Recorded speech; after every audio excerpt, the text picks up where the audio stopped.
Yes. Let's go. Race day. Absolutely buzzing.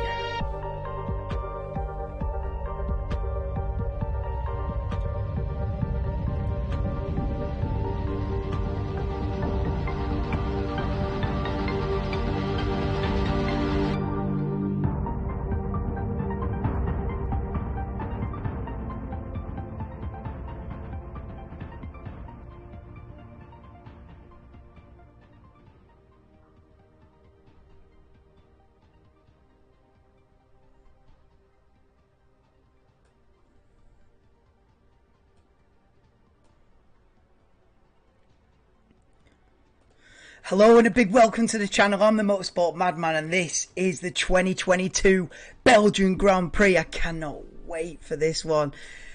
Please, if you are in this stream, please like the stream. We're back after the summer break and a big welcome to the channel. Mate, it has been a long month.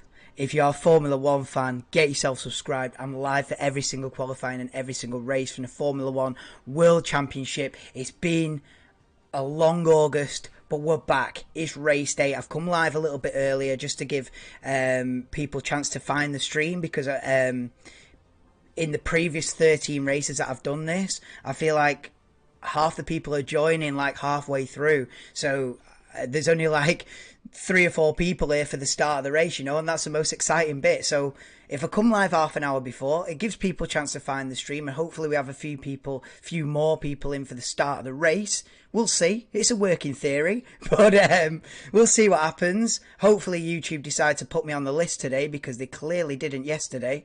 The only viewer was me watching it back yesterday. So hopefully we get a few of you in. And yeah, please do drop me a like if you do enjoy it.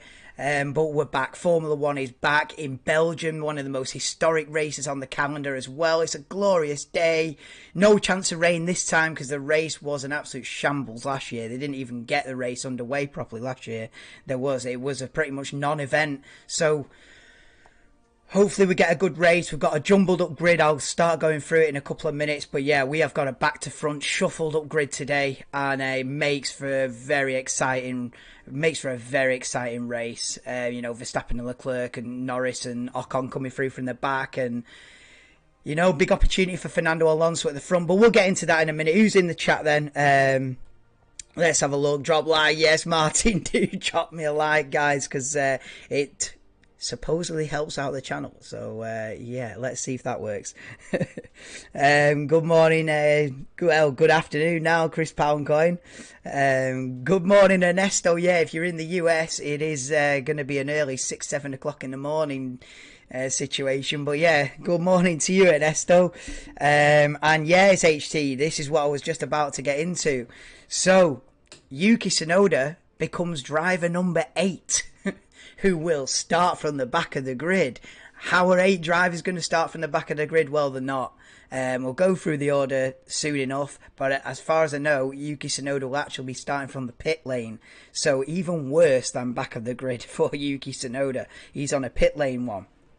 And yeah, the other bit of news, SHT, which I have also heard in the last couple of hours, is that Spa will remain on the calendar for at least 1 more year. They have signed a contract extension, so there will be a Belgian Grand Prix in 2023. I mean, I wish they'd signed a 10-year deal or something like, you know, when Silverstone renewed, it signed a 17-year contract. I would have loved to have seen that for the Belgian Grand Prix, but at least, you know, it's not a 17-year contract, but it does secure the Belgian Grand Prix for at least next season. So that is critical. You know, this is one of the old traditional circuits, one of the best in the world. And yeah, really, really glad to see it confirmed on the calendar, at least for another year, but hopefully way, way beyond that. I didn't know it's Pierre Gasly's 100th race, but yeah, cool. He'll be from 8th on the grid today, so hopefully Pierre Gasly can get some solid points. Obviously, there's quicker cars coming through from behind, so you never know. But yeah. Alright, check a lot better. How we doing? Welcome to the stream, Tax, Ernesto, Chris Poundcoin. How we doing, guys? We're back, and Martin Brothers showing off a fancy pair of sunglasses on the grid for an unknown reason. But yeah, he's on a grid walk, and we are. In fact, let me get the timer on, because the race will start in. See, I want to have a countdown for the start of the race. You see, getting all professional on here. Yeah, so we're going to have a countdown for the start of the race, which is in about 24 minutes' time. We'll be getting underway. I'll start that now. Why not?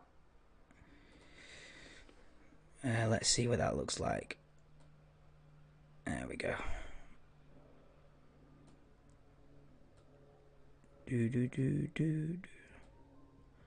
Right, there we go. Yeah, so hopefully the live timings work as well today. So yeah, race starts in about 24 minutes. And yeah, let's go through the grid then from back to front, because it was an unusual qualifying session yesterday with 7 drivers with grid penalties, make it 8 with Yuki Tsunoda now. So let's go through from back to front. So a pit lane start for Yuki Tsunoda. So he'll be starting effectively 5 seconds behind the pack. So he's definitely going to be last into Lacombe at the top of the hill at the top of the Kemmel Straight there. So Yuki Tsunoda, he'll be looking to make up places, obviously, from the back of the grid. He messed up qualifying as well. I don't know if they'd have put the new engine in if qualifying had gone really smooth, but I guess, seeing as though he sort of was going to be towards the back anyway, they probably thought, let's just chuck a new engine in and start from the pit lane like everyone else. Take new engine components now. Let's predict when how Albon looked yesterday. Do you think it'll create a train for a few laps? Potentially, yeah. We could see an Alonso train. Someone put something on Twitter as well with like a graphic saying lap 2 in Belgium, and it was like Sainz and Perez on one side of the circuit, and then Alonso holding up everyone else on the other side of the circuit. We could get a situation like that. Yeah, Tsunoda will be last. However, there won't be.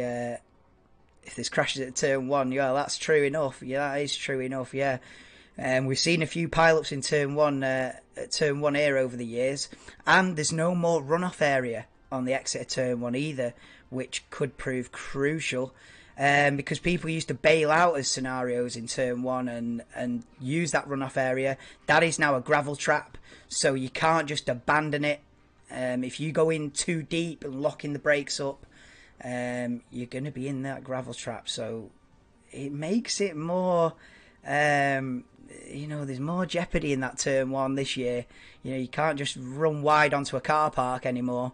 So you've got to keep it between, you've got to keep it on circuit now. So it certainly makes for an interesting, turn 1, lap 1, that's for sure. So yeah, we'll go through the grid. So you got Tsunoda in the pit lane there. You got Mick Schumacher P19. How many places he can make up, I don't know, because obviously he's got quicker cars in front of him as well. But yeah, it'll be a mix of looking at the front of the grid and looking at who's coming through from the back as well. It's going to be a strange race, and it should be a very exciting one, with faster cars starting at the back. But yeah, Mick Schumacher, I don't know how many places he's going to make up from P19. P18, we've got Zhou Guanyu as well. He didn't do great in quali, and then on top of that, the grid penalty and all the rest of it. So it's Zhou Guanyu from P18. Then we got Lando Norris, P17. Now, can he get points from there? That's probably going to be the target, is to scrape a couple of points from there. We see Kevin De Bruyne on the grid. He flew in quick time from Manchester. Straight in. So they're just interviewing Kevin De Bruyne, a guest of Red Bull Racing this weekend. And obviously Belgian himself. So he's thought, you know what? I'm going to the Belgian Grand Prix. And supporting, no doubt, Max Verstappen, fellow countryman. Well, in fact, Max Verstappen is half Belgian, But I don't think that really gets talked about. But as far as I know, I think Max Verstappen is half Belgian, half Dutch, I think. Yeah. Or at least I have heard it before that there is some Belgian in Max Verstappen. But yeah, Kevin De Bruyne on the grid. All the stars have come out. I mean, usually it's Monaco where all the stars are there. But Mick Hakkinen on the grid as well. 1998 and 1999 world champion Mika Hakkinen. Love it, love him. What a dude he is. Right, yeah, so where I was up to. So Norris from 17th, he'll be looking to get in the points, as will Esteban Ocon from P16. Yeah, he's in a quick car, Norris in the McLaren should be quick. Ocon in the Alpine should be quick. They'll be looking to get back up into the points, overtaking some of these guys that are in the midfield pack. So yeah, we'll be looking to see how far Ocon can can he get anywhere near Alonso by the end of the race? I wouldn't be surprised if Ocon is near enough with Alonso by the end of this race. Despite them starting 3rd and 16th, I really do rate Esteban Ocon. I think he's probably the most underrated driver on the grid. And as we see a man with a jetpack flying over the circuit. It's 2022, I suppose. That's a random one. But yeah, Charles Leclerc. So now we're getting to the big boys. Charles Leclerc will start the Belgian Grand Prix from 15th place on the grid. How far can he get? Can he fight for a podium? Can he even fight for the victory? That seems like a bit of a long shot from 15th. But yeah, afternoon, Simon. Welcome to the stream. Yeah, Martin. Drop me a like, guys, if you do enjoy it. Dropping a like at the start of the stream does help it out, and maybe YouTube decides to put me on the list with the other watch-alongs today. But you never know. I think I have confused YouTube by doing gaming every single night for the past 2 or 3 weeks. I think that's thrown it off. So it might just be a couple of us watching the race today. But one day, the channel will grow. One day. 2028, still me and you, Chris. Right. So, who's next? So yeah, you've got Charles Leclerc from 15th in the Ferrari. I think he's got to be fighting. He's got to be looking at getting in that top 6. Surely, Charles Leclerc from there with one of the fastest cars. I would say the Red Bull is looking quicker this weekend, despite Sainz being on pole. I would say that the Red Bull is looking rapid, especially in the hands of 14th place Max Verstappen. Now, they were saying on Sky, I was watching 20 minutes ago before I come live, they were saying Max Verstappen's the bookies' favourite to win from 14th. I would doubt that. So the bookies are saying Verstappen from 14th has got a better chance than Sainz on pole, or Perez from P2. I mean, if that is true, then wow, they're the bookies are Verstappen fans. Put it that way. I mean, no doubt, he can win this. If he does, it's epic. It's we've seen him win 3 weeks ago. Maybe the bookies are looking at previous results and thinking, right, well, in Hungary 3 weeks ago, he flipping won from P10. Why can't he win from 14th? So yeah, maybe he'll be in contention for the win. That would be pretty phenomenal if Max Verstappen was to win from 14th on the grid. We have seen it before, but not really in the dry. I remember Lewis Hamilton winning the German Grand Prix from 14th, 4 or 5 years ago. Was it 2017, 2018? One of those 2 years. 2018, I think.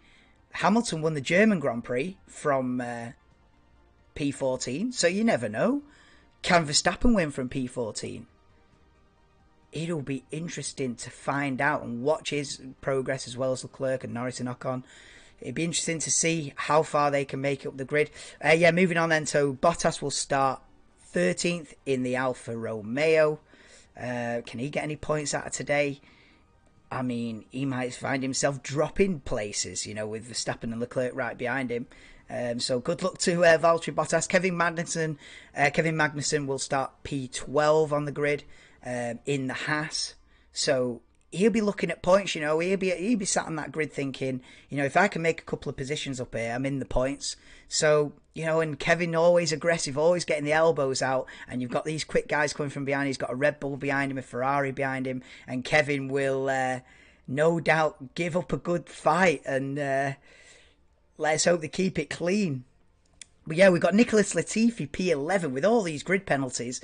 if you haven't got a grid penalty, you're almost automatically in the top 10 today. So yeah, Nicholas Latifi, despite not really having great pace in qualifying, will start P11. Can he scrape a point out today? I would be surprised. Look at these helicopter aerobatics going on above the circuit. I've never seen a helicopter pull like a drift 180 before in midair, but I have now. He just pulled a full handbrake turn on that helicopter, and yeah, he's either about to crash or he's pulling off some next level aerobatics. But yeah, hey, you know, serious credit to that helicopter pilot, because he's pulling handbrake turns out of the bag. Yes, we've got Latifi 11th, Vettel in the top 10 then for Aston Martin, with Lance Stroll P9. You know, can Aston Martin stay in the points with these quicker cars behind? They'll try and defend it. I don't know where they're going to end up. I'll probably say they might not end up with points come the end of today, but you never know. It could be chaos, it could be drama. And then you've got Pierre Gasly from P8 in the AlphaTauri. So what can he do? You know, he was actually looking quick in you know, he was actually looking quick in practice and in quali, and I thought, oh, could Pierre Gasly, you know, beat a Mercedes, or, you know, beat the Alpines and really get in that fight for the top 5, top 6. Not quite. You know, Pierre Gasly will start 8th. See what he can do, see if he can get some points. You know, AlphaTauri need points. I don't think AlphaTauri has scored points for the last, since Azerbaijan, I want to say. So yeah, AlphaTauri could do with some points. Can Pierre Gasly secure that? Then we've got Daniel Ricciardo starting from 7th. Now, that's kind of a missed opportunity. I feel like Daniel Ricciardo could have started this race in the top 4.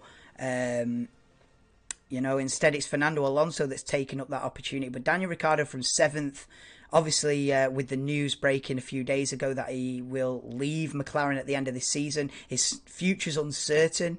So he'll be looking to put in a good performance. Will he go back to Alpine for 2023 is a big talking point. And a few days ago I would have said no chance. I would have said, you know, that ship sailed. He's already done his time with Alpine. He's moved on.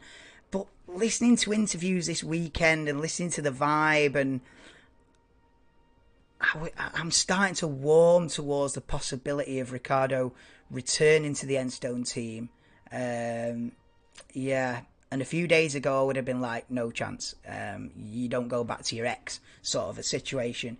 But the more I'm seeing interviews and from Otmar and Daniel, and neither of them are ruling it out. In fact, Daniel Ricciardo said straight up, like, I want to join them. So, yeah, bit of a strange situation, but I can see Ricciardo back at that Enstone team next year. But yeah, I've gone off on a tangent, but Ricciardo will start 7th for McLaren. What can he do from there? We've got Alexander Albon. Maybe the highlight, you know, maybe the headline of qualifying is Alexander Albon in the Williams will start from P6. Max is 65, Perez, that's crazy. So Simon, so Max is the favourite. Welcome to the stream, Carl. Yes, Tsunoda is starting from the pit lane. Yeah, pit lane start for Yuki Tsunoda. Celtic 9-0. What? Can't be right. Yeah. Oh, you're well. I'm welcome. Welcome to the stream. We're going to have a good race. Good to see you, Donald. Welcome to the stream as well. And yeah, it's race day. So where's it up to? So Ricciardo from P7, yeah. Albon from P6 in the Williams. Now, this is interesting because Williams are quickest in the speed trap. Well, Albon specifically, absolutely rapid in the speed trap. And the thing is, lap 1, if he gets a slipstream going up Eau Rouge, all the way up the Kemmel Straight, if he's in a slipstream, we could see Alexander Albon in the top 4 by the time they get to Lacombe at the top of the hill. Because he's going to have some mad straight line speed. Williams going with a low downforce kind of a setup. So he's rapid in Sector 1, then obviously Sector 2 and 3, you know, they'll probably eat him up again, you know. But Sector 1, Lap 1, can Alexander Albon make up positions? Don't rule it out. Don't rule out seeing Alexander Albon fourth place heading into Lacombe, because that Williams is quick down the straight. I think Alexander, I think one of the practice sessions, the Williams legitimately were purple in sector 1, like fastest of anybody. One of the Williams, I can't remember if it's Albon or Latifi, so they're rapid. Lap 1 is like a slipstream game up the hill. We've seen Lewis Hamilton over the years playing cat and mouse with Vettel and Ferraris, trying to, with Max Verstappen as well, like trying to, keep a gap and then figuring out the slipstream going up the hill and that, playing games. Albon's going to be rapid with the slipstream. He might have the slipstream of 4 or 5 cars in front of him. We could be in for a very interesting first lap here. But yeah, just about 9 minutes before the start of the formation lap, shall we say. Yeah, just about 9 minutes before the formation lap. So we've got George Russell from P5. Yeah, they'll be a bit gutted about their pace. We've seen a lot of it on Twitter, like people saying, pole position in Hungary and then 2 seconds off the pace at Spa. It doesn't really make much sense. There is a new FIA directive about the flexible floors. I think the floors have been, rigidified. I don't know what the word is, but yeah, supposedly that was going to affect Ferrari and Red Bull, but it seems like it's affected Mercedes more, or maybe the track just doesn't suit the car. But yeah, Mercedes out of nowhere just seem well off the pace in qualifying and in practice as well. Will they have better race pace? They'll certainly be hoping so, and I think they will. I don't think they're going to be 2 seconds a lap off the Ferrari and the Red Bull in the race. They better not be, or else it's soon going to be a 2-horse race, this. But yeah, what can Mercedes do from 4th and 5th? They've got to be looking at that podium. You've got to be looking at the podium today, despite the lack of pace against the Red Bull and Ferrari. They have, on this season, they have made the most of virtually every single scenario.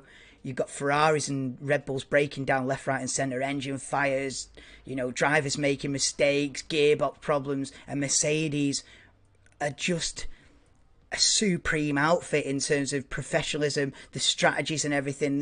They're always picking up the pieces, when Ferrari put it in the wall or put him on the wrong tyres or blow an engine up. So Mercedes will be looking to make the most of it again. I had him on for a sort of a potential win this weekend, but seeing the pace in practice has really dampened my spirits on that. Has really changed the game. Hamilton before the weekend, I think, was saying, this is his best chance of a win. They're coming here to be ruthless in the second half of the season, this, that, and the other. But you never know. They could pull it out. Lewis could pull a madness out of the bag. George as well. But we'll see what they can do from 4th and 5th. Then we have got Fernando Alonso starting P3. What can he do? What can he do into turn 1, into La Source? Alonso, the old wily fox. What is he now? 41 years old? He's at least 40. He had a birthday, didn't he? At the Hungarian Grand Prix. Was he 40 or 41?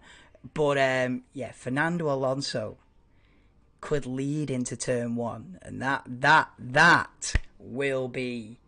Then we've got a race.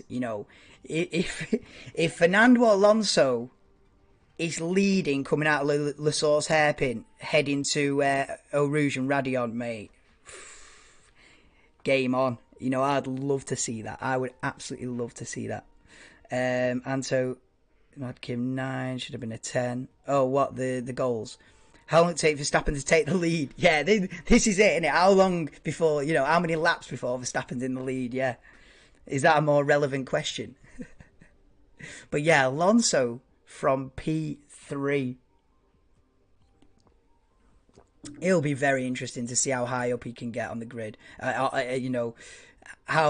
he can do in the first couple of laps. I think it's crucial. If Alonso he's still third or fourth by the end of lap one, then he kind of dies off of it, and it's like, oh well, you know, you probably fade and finished sixth or something. But like in Canada, you know, you just never know. He didn't have that chance to send a lunge in Canada, but hopefully he gets that chance to send like a mad lunge for the lead here on the first lap. I'd love to see that. You know, I'd love to have the headphones on and just hear David Croft like, Fernando Alonso takes the lead. You know, this is what we want today. This is what we want. You know, would you a bit of like, you know, I was saying the other day, would you like an unlikely winner? Now, I'm not saying Alonso's going to win. Like, come on, it's 44 laps. Are you really going to have the pace of over 44 laps? But would you like an underdog situation? We're so overdue an underdog situation. We've not really had it this season, you know, apart from the Alonso front row start in Canada, and you know, the Lando Norris podium in a way was a little bit of an underdog situation. But would you like a,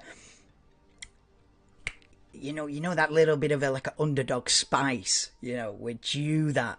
And can Fernando Alonso provide that today? So yeah, I've got a front row of Sergio Perez, you know, starting P2. He should have been on pole, really. The Red Bull looking rapid. Red Bull, I would say, looking quicker than Ferrari, but Sainz has got the job done. You know, Perez and Sainz have both got to be looking at this saying, we've got to win this. You know, the teammates are starting way at the back. These guys are the sort of established number two drivers. You know, it's a little bit of a weird one to say, but they are kind of the number two drivers. They've got to win today. Perez will be sat there thinking, I've got to win this. Sainz will be sat there thinking, I've got to win this. Alonso will be sat there thinking, let's upset the apple cart here. Let's get in the mix and go for it. So, you know, if Alonso's steaming down the inside into turn one and you're Sergio Perez, you're probably thinking, I ain't going to mess with that. You know, there's 44 more laps to get him back. You know, they'll probably just go, okay, Fernando, you go, you know, full, you know, brakes locked up and steaming into turn one, and I'll just bide my time on that one. You know, that could be a scenario. But yeah, Perez and Sainz have got to be going for the win today. No doubts about it. But it'll be interesting with Leclerc and Verstappen coming through. But yeah, we are a couple of minutes away from the race start. Going to get the headphones on now to see what they're saying, see what Mr. Crofty is saying, and Martin Brundle and all the rest of the gang. And yeah, please do drop me a like for the Belgian Grand Prix. The summer is over. I never get a rundown then. So it's Tsunoda from the pit lane, Schumacher 19th, Zhou 18th, Lando Norris 17th, Esteban Ocon P16, Charles Leclerc from 15th. Where's the volume? Yeah, so Max Verstappen starts 14th, Valtteri Bottas P13. We'll get the live timings on as well in a minute. Kevin Magnussen P12, Latifi 11th, Sebastian Vettel P10, Stroll P9. Right, let's get there. So we've got Gasly, Ricciardo. Then it's going to be Albon P6, Russell P5, Hamilton P4, Alonso P3, Sainz P2, and Perez P2 and Sainz P1 on the grid. Right, let's get these live timings loaded up and on the screen. Hopefully it loads up nice and smooth. Oh, mate, buzzing. You know, this has been the longest summer break I can remember. I don't know why it feels so... look at the gap where Tsunoda should be on the grid. That's weird. Oh, wait a minute. So Gasly's in the pit lane as well. I didn't know this. I've been waffling on my own kind of a situation, and I didn't even clock that Pierre Gasly's in the pit lane. Wow. Oh, my God. What was I just saying about Pierre Gasly? He could do with some points. AlphaTauri could do with some points. You know, they've not scored anything since Azerbaijan. So... you know, AlphaTauri desperate for points, but looking like both cars are going to start from the pit lane. Wow. Right, let's get these live timings up on the driller. Here we go then. Let's see what that looks like.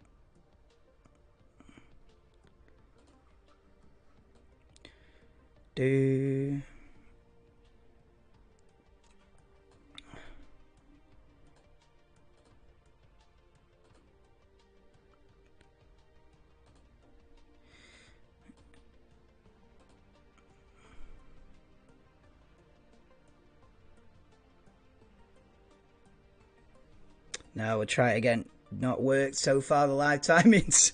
Apologies for this. It's never reliable. Right.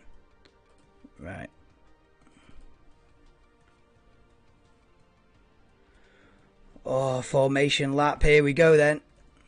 Let's see if we can load these up before the race starts. Oh, Perez from Leclerc. Perez from Sainz. Oh, here we go. Right, let me see if this... Is that up on the screen now? Why is it not?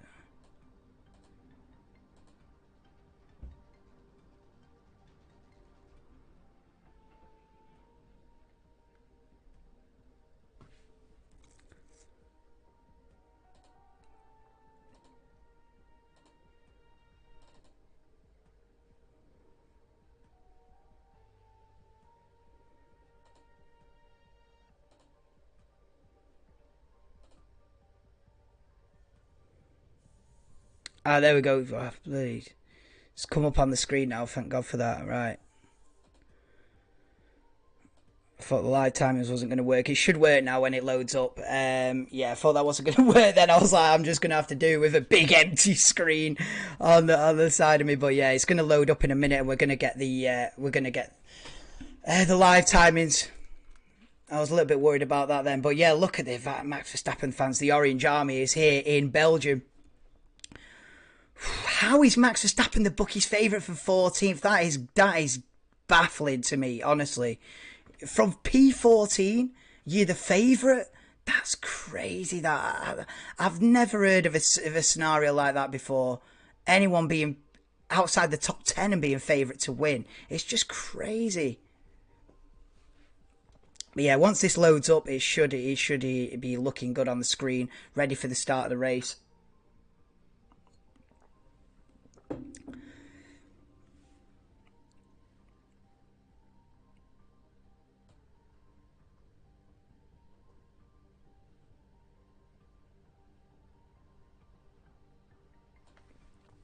Wait, so what happened to Gasly? Yeah, Gasly's in the pit lane. So it's both AlphaTauri starting from the pit lane. There we go. Right, just in time for the start. The live timers decide to work, which is a close shave. But yeah, that should be on now. Let's get the green flag on. Just a little bit premature with the green flag, but let's just get that on. And yeah. We'll get this off the screen as well, because the race is literally starting now. Oh, we're lining up on the grid. What a long summer break this has been. Man, it's a disaster for his 100th Grand Prix. It's a disaster for AlphaTauri. You know, both cars in the pit lane, when they're desperate for points, you know, they're languishing. I think they're 8th in constructors, AlphaTauri, 27 points. You know, they're having a bit of a shocking season. He was going to start 8th as well, Gasly, yeah. So here we go then. Lining up on the grid. Oh my God, here we go. Oh, it's been a long month this, my God, with no racing whatsoever. We're Alonso 3rd on the grid, mate. If he goes steaming down the inside into turn 1, mate, oh God, then you might have to put your hands over your ears if Alonso leads into turn 1, because I'm screaming. Oh, what can Verstappen do? P14, Leclerc P15 are on the grid then. Green flag for the man at the back. 5, 4, 3, 2, 1. A summer breaks over and the 2022 Belgian Grand Prix is underway. It's Leclerc on the left-hand side. He's got a good start, but Fernando Alonso's already down the inside. Go on then, Fernando, send it down the inside. It looks like Alonso's going to be P2. It is Alonso P2, the Mercedes. Perez has lost out. The Mercedes are 3rd and 4th. So is Hamilton 3rd, Russell 4th, Perez. Then you've got Daniel Ricciardo and Sebastian Vettel going side by side. Swerve Rouge, sort that out, boys, before you get up the hill. Here we go then. So it is Fernando Alonso P2, but Hamilton's all over the back of the Alpine. Can Hamilton get Fernando Alonso before they get to Leclerc at the top of the hill? We've got the 2 Aston Martins as well battling now. Here comes Lewis Hamilton then. The side by side with Fernando Alonso into Leclerc. Oh, and the crash. Alonso hits Hamilton. Alonso hits Hamilton. Hamilton out. Oh, is Hamilton going to puncture? There's an Aston Martin off as well. That strolls off. But Hamilton flying through the air there. It looks like he's carried on. Has Alonso got damage? Has Alonso got a puncture? We don't know yet. But they both managed to continue after that collision. That's incredible how they're still going. We've got flipping Max Verstappen's up to about 12th. We've got he's fighting Leclerc. We've got a flipping Haas down the inside of Charles Leclerc into Pouon. Oh my God, what a start. I can't believe that Hamilton and Alonso are still going. And I think Hamilton's got damage. Alonso goes round the outside. I think Hamilton's got damage, bro. I think Hamilton's got serious damage. He's dropping back now. We've got Alexander Albon in the mix as well. But look at Daniel Ricciardo and Hamilton with a massive train behind him because he's really struggling. He's got damage. And now Hamilton moves out of the way. He's out of the race. Lewis Hamilton's going to be out of the Belgian Grand Prix before even lap 1. Big contact with Fernando Alonso. So it is Sainz, Perez, Russell up to 3rd. Alonso 4th, Vettel 5th, Ricciardo, Albon, Stroll, Verstappen already 9th with Leclerc 10th. Oh my God, bro. What a start. What a start. Look at that. Verstappen's already making a move on Lance Stroll for 8th place before the end of the lap 1. And Max Verstappen is up into P8 before the end of lap 1. Wow. What about that? Oh, what a start to the race. I can't believe we need to see a replay with the collision with Alonso and Hamilton there at Lecombe. Is Alonso going to be out? Is Hamilton going to be out of the race? Has Alonso got damage? Alonso's still P4, so it's Sainz for 2 seconds ahead of Perez already. And then it's George Russell in 3rd. A flipping Sebastian Vettel's P5. We've got a yellow flag sector 3. Is that Hamilton stopped out on circuit? I feel like Hamilton stopped out on circuit. Whoo! Latifi spun at Lecombe and took out Valtteri Bottas. And Bottas is beached. Bottas is out. Okay. So it's Latifi battling Ocon, and Latifi goes wide onto the gravel, spins the car and just clips Valtteri Bottas. Didn't slightest of touches, but it's just enough to throw Bottas's car around. Hamilton's out of the race. He's out of his Mercedes at Blanchimont. 160 mile an hour corner, and it is a full safety car in Belgium. Oh, wow. Lewis Hamilton is your first man out of the race. And yeah, you don't often see Lewis Hamilton retiring from racing. You know, you could count on one hand the amount of retirements Lewis Hamilton's had in the last decade. You don't often see him out of the race. But that contact with Fernando Alonso was enough to cause that. It was a big contact. And so, in fact, I'm surprised he did another 3/4 of a lap after that. You know, he's flying through the air. I thought, you know, I'm surprised he carried on. Here we go for a replay then at the race start. So you've got that big gap where Pierre Gasly should be. Oh, mate, what a start. Go Tiffy's out. Yeah, Hamilton out. Hamilton knackered his floor like Mr. Wills. Yeah, his floor was fully red, wasn't it, Chris? His floor was fully red on the car condition indicator then. But yeah, look at Alexander Albon then fighting the Aston Martins. This is a replay of the start. We've obviously got a safety car for Hamilton stopping out at Blanchimont. But yeah, it was Hamilton v Alonso for P3 going up the hill then. So Hamilton pulls out to the outside. It's a bit like Hamilton Rosberg 2014 this. Oh, they just trip over each other. Whoa. Yeah, there's more contact as they rejoin. Wow. Here we go on board with Fernando Alonso then into Lecombe. Let's have a look at this. So Hamilton pulls alongside. I think Hamilton should have given more space.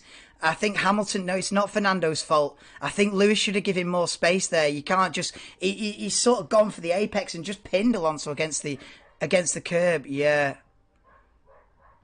Yeah, he shouldn't have closed the door from the outside there, Lewis. Maybe Lewis thought he was ahead and Alonso... Maybe Hamilton thought Alonso was going to back out of it, but he's never going to back out of it. I think the blame there does lie on Lewis. I think he should have given him a bit more space there. But look at it on board with Sergio Perez. He's thinking, oh, it was actually the battle for P2 that they were both ahead of Perez. That's right, Hamilton and Alonso there. Oh wow, he nearly flipped him upside down. Wow. That's mad. And then we see the replay of the Latifi incident with Valtteri Bottas. So as far as I know, Nicholas Latifi's carried on, and but Bottas has beached it on the gravel. So I'd be pretty sure. I'm pretty sure that Bottas is out of the race as well. But as far as I know, Nicholas Latifi's been able to continue. Wow. Hamilton out of the race, SHG, yeah. First retirement. And the first retirement for a good while as well for Hamilton. You don't often see him out of a race these days. You know, I reckon probably 5 times in the last 7 or 8 years. Oh, look at the 2 Aston Martins. Vettel pushing Stroll onto the gravel as well. I like that they brought back the gravel though this year at Spa. I like that they've added a lot more gravel traps. You know, I never was a big fan of like the huge car park runoff areas. But yeah, I don't know why I shouldn't have the green flag thing on the screen, should I? So apologies for having that on the screen. But we have got safety car graphics, so that's decent. Oh, Leclerc in the pits. Let me just get that back up on the screen. So yeah, so Charles Leclerc in the pits then. We're still under safety car conditions on lap 4 of the 2022 Belgian Grand Prix. So Leclerc in the pits, they're putting a set of mediums on it. And yeah, he's going to come out of the back of the train then. So forget all the positions that Charles Leclerc had made up at the start of the race. He's got to do it all over again. Nicholas Latifi in the pits as well for a new nose and a new set of tyres. So they're putting the mediums on Latifi as well and a new nose cone. So Latifi will definitely be at the back. But 18 runners then with Hamilton out and Bottas out on lap... Well, by the end of lap 2, shall we say. Both Hamilton and Bottas out of the race. This is crazy. Yeah, first DNF of the season. Yeah, both former Mercedes teammates are the first 2 out. They are. Yeah. The 2021 Mercedes lineup is out. Alonso didn't get damage. I know what he must have some damage. He must have a little bit of damage, but not enough to warrant putting a new nose on it. You know, these front wings are quite strong this year because the nose is like fully attached to the front wing. I feel like it's a lot more sturdy this year, the front wing. So yeah, Alonso gets away with it, still up there in P4, and the safety car will be in at the end of this lap. Ferrari mudded again, don't understand why they started on softs. Yeah, this is the thing. So you've got Sainz in the lead, but on the soft tyres. Not ideal. But yeah, safety car in at the end of this lap, and we get this race back underway.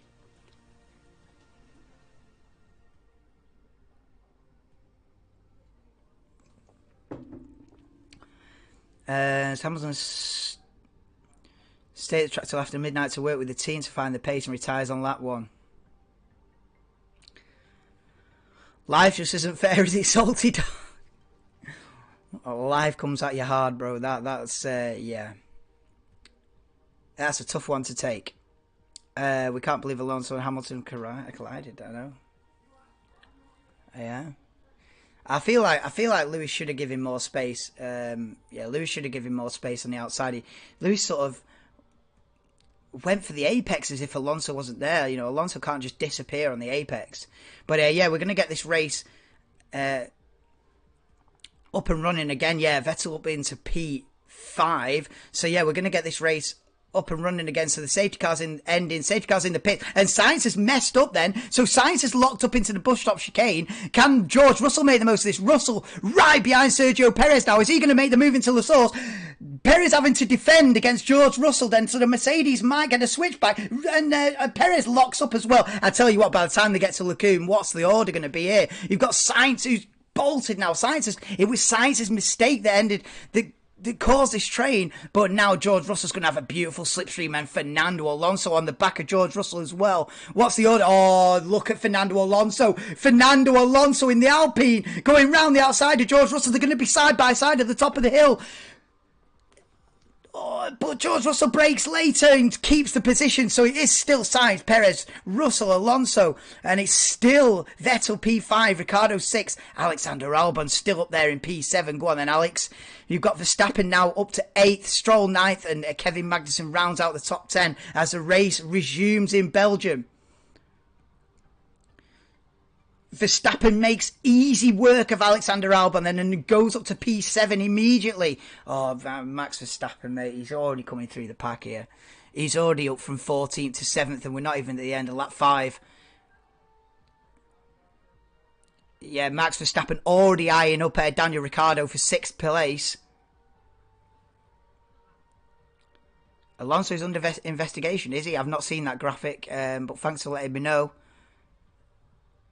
I don't think they'll go down as a racing incident. That, you know, Alonso, it's not even Alonso's fault. It's more Hamilton's fault than Alonso, but it'll probably go down as a racing incident. You know, most lap 1 collisions go down as racing incidents. You know, it's a bit of a free for all lap 1,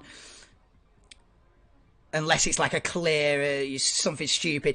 But yeah, Max Verstappen down the inside into the bus stop chicane, and Verstappen already P6 by the end of lap 5. Wow, look at this then. So it's Sainz, Perez, Russell, Alonso, Vettel and Verstappen top 6 as we see Lewis Hamilton trundling his way back to the pit lane. What a shot that is. What a shot of Lewis Hamilton that is, bro. If that doesn't become a meme, nothing will. Oh my god, bro. That's the saddest shot of Lewis Hamilton I've ever seen in my life, bro. You know, they could have almost brought out the violin music for that shot of Hamilton there. But Albon and Ricciardo battling over P7. Hope Hamilton gets the penalty. He probably won't. You know, the penalty is he's out of the race, isn't it? The penalty is the shot you just saw then of him walking back to the pit lane with the sad music in the background. That's his penalty. You know, he's taking the pain for it. He's out. So yeah. I mean, that was almost like something out of the movie. They might as well have rolled the credits then when they showed that shot of Hamilton walking away. Roll the credits, play the sad music, game over. Damn, bro. Look at this then with Albon and Ricciardo. Wow, Alexander Albon. I think Ricciardo must have passed him, and now he's repassed Ricciardo. So, meanwhile, Max Verstappen all over the back of Sebastian Vettel for P5 then. And he's looking like he's going to go for the move into the bus stop chicane, and does. Another nice clean move for championship leader and reigning world champion Max Verstappen, now up to 5th place by the start of lap 7. He's on an absolute charge. No wonder the bookies had him favourite. I was like, what? How have you got him favourite? Yeah, this guy's on a different level. He is on the soft tyres though. Do bear in mind that Max Verstappen is on the soft tyres, as is Carlos Sainz in the lead. But you've got Perez, Russell, Alonso on the mediums, as well as everybody else apart from Tsunoda on the mediums.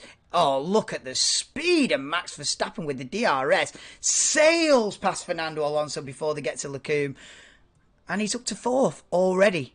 So yeah, we're on lap 7 and Max Verstappen already up to P4 from 14th. And he's just sailing past cars left, right and centre. But now he's next up, the Mercedes of George Russell. Plan B for Carlos Sainz, he's been told over the team radio. Verstappen on softs.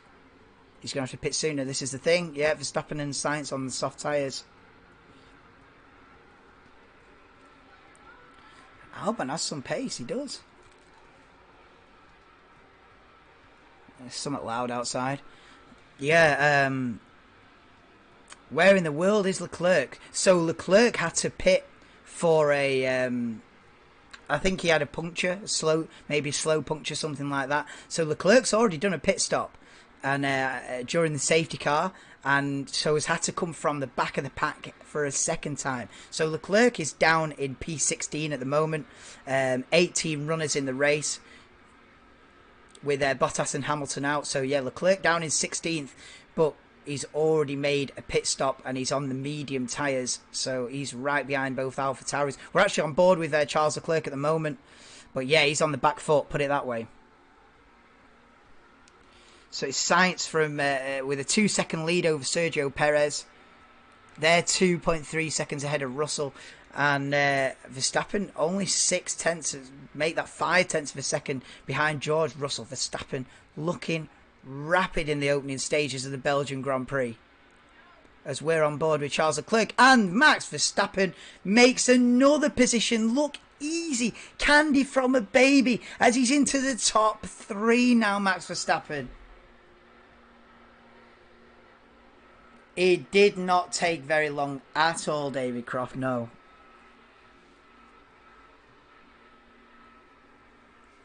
Wow. Max Verstappen looking unstoppable today.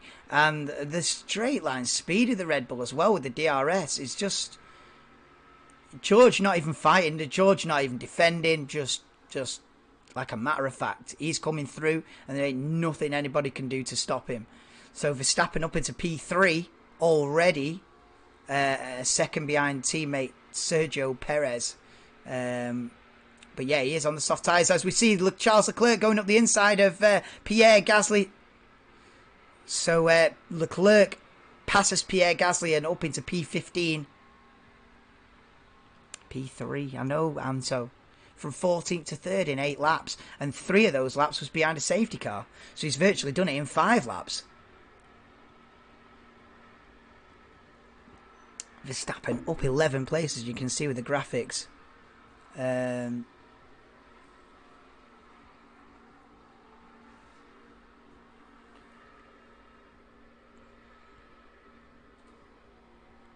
Leclerc passes the other. Whoa! Apologies for that. I'm just trying to... I'll just go like that so you can see... Yeah, there we go. It's a little bit better. So it's not crossing over. We can see everything.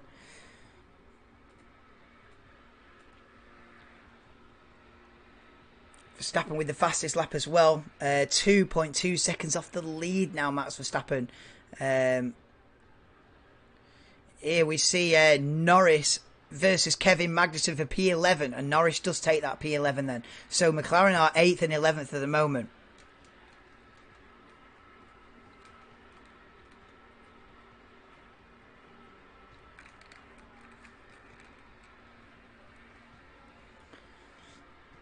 Lap 9 of the Belgian Grand Prix. And it's Sainz from Perez, Verstappen already up to 3rd, Russell, Alonso still there, up there in P5, Vettel still P6, Albon 7th, Ricciardo 8th, Stroll 9th, Ocon P10. So Ocon and Norris knocking on the door of the points now after the first 8 or 9 laps.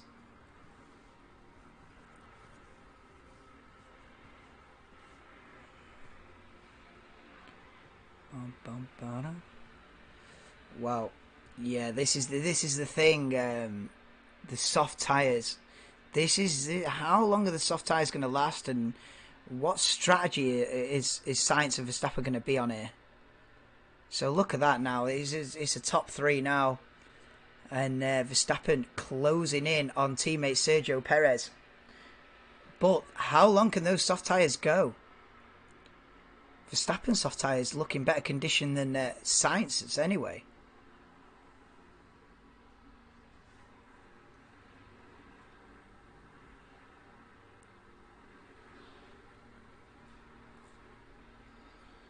Yeah, Sainz leads by 1.3 seconds over Sergio Perez, who's just out of DRS range of Max Verstappen behind, and then they've dropped George Russell, who's 5.5 seconds off the lead now. Alonso 9 seconds off the lead in P5. Vettel P6. Interestingly, Alexander Albon holding his own there in P7, you know. He's doing very well so far.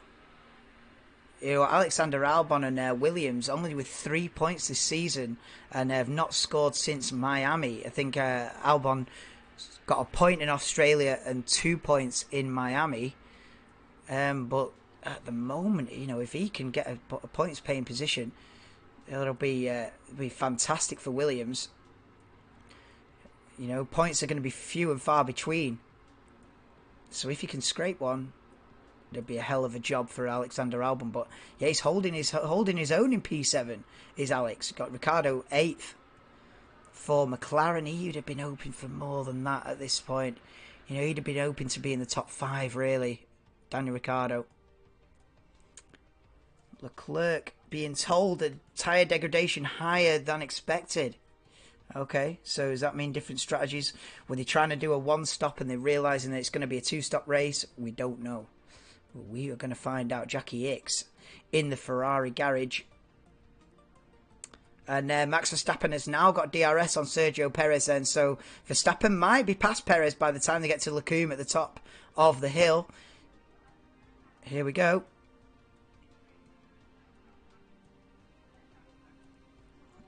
So Sainz is just out of DRS of the Red Bulls, but Max Verstappen now lining up his teammate Sergio Perez on the Kemmel Straight. I don't think he's going to be close enough here.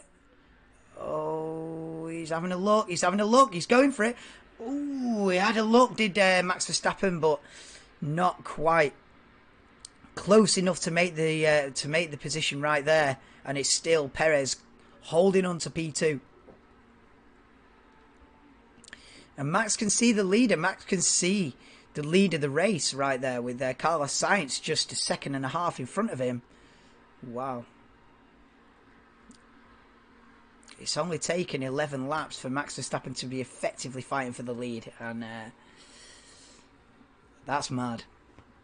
Albon pitted. Oh, he has, yeah. Damn, bro. Yeah, Albon in the pits. Albon has pitted, so he's come out P17. Is that an ideal? Is that an ideal strategy? He's gone to the hard tyres as well, so they're trying a one-stop. Oh, Verstappen, yeah, Verstappen complaining about Perez, you know, in an angry way, saying get Perez out of the way. You know, he's saying we're losing far too much time, and yeah, basically get him out of the way. I imagine he's going to be. Oh, and Sainz pits from the lead. So Sainz is in the pits for the lead. I think by the time they get to Leclerc, Max Verstappen's going to lead the race. Unbelievable. There's no... I think we're in a scenario here where Max Verstappen started 14th and by midway through lap 12, he's going to lead. I mean, is Verstappen unstoppable? You know what I mean? Is he becoming unstoppable? Like, you could just start him from the back every race and he's still winning the championship. I feel like that's the situation as Max Verstappen goes down the inside into Leclerc and Max Verstappen leads the Belgian Grand Prix on lap 12 after starting 14th.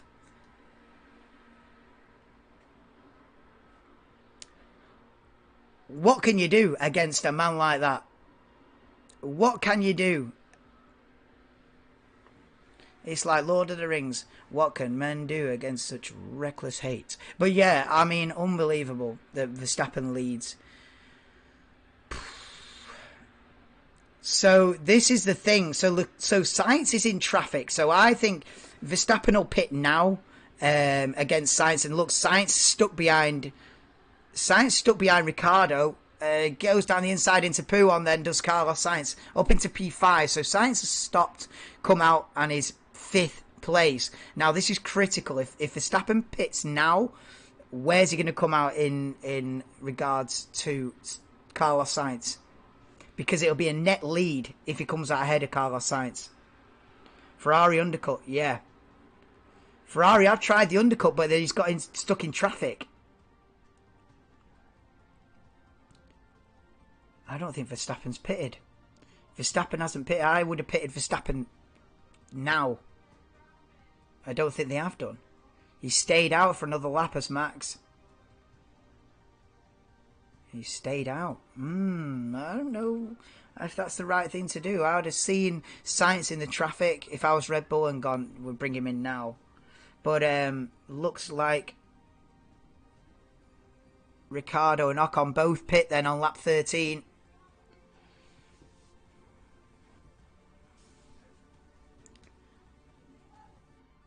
Nice stop from McLaren onto the hard tyres for McLaren. So I think this is the one-stop strategy. Medium to hard is the one-stop strategy, surely. What can you do? What is it going to be? 28 laps or something like that.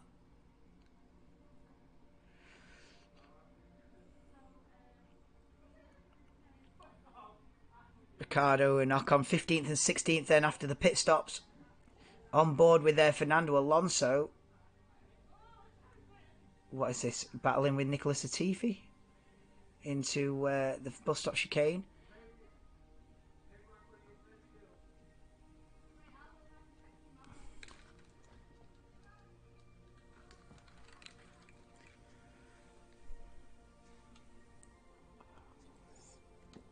So Verstappen leads by 2.8 seconds now on lap 13.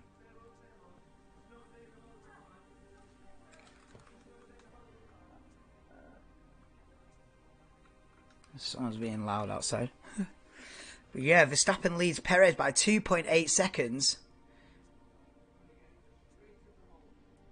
And Carlos Sainz now right behind Sebastian Vettel for P4. Round Blanchard on the go now. Is he going to dive down the inside into the bus stop chicane? Has to do it and does. So Sainz up to P4 then.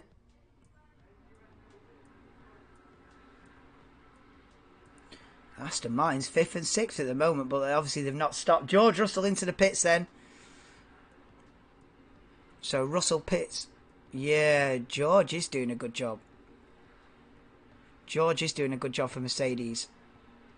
There goes Sainz then. So Sainz ahead of Russell. He's not doing too bad at all, George Russell. He's got a good pace. In the pits is Lando Norris now. I don't want to jinx it, but it seems it's been a pretty good race after that one drama. I wonder who's going to go wrong. Good afternoon, Neil. How are we doing? You joined me on lap 14 of the Belgian Grand Prix.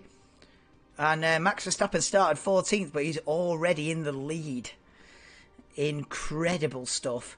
Verstappen leads by 3.3 seconds now, but he's not reacted to Carlos Sainz pitting. I'd have thought he'd reacted to Ferrari pitting immediately. Verstappen team radio. Yeah, try to extend. He feels like he's got the pace. You know, I assume that as soon as Max Verstappen's pace starts to drop off on those soft tyres, he'll be in the pits rapid.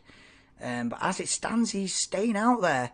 He's got the pace. He's pulling away from Perez, even though Perez is on the more durable medium tyres. He's in the lead and pulling away. It's 3.8 second lead now Verstappen's got over his teammate. Sainz now up into third with other drivers taking their pit stops.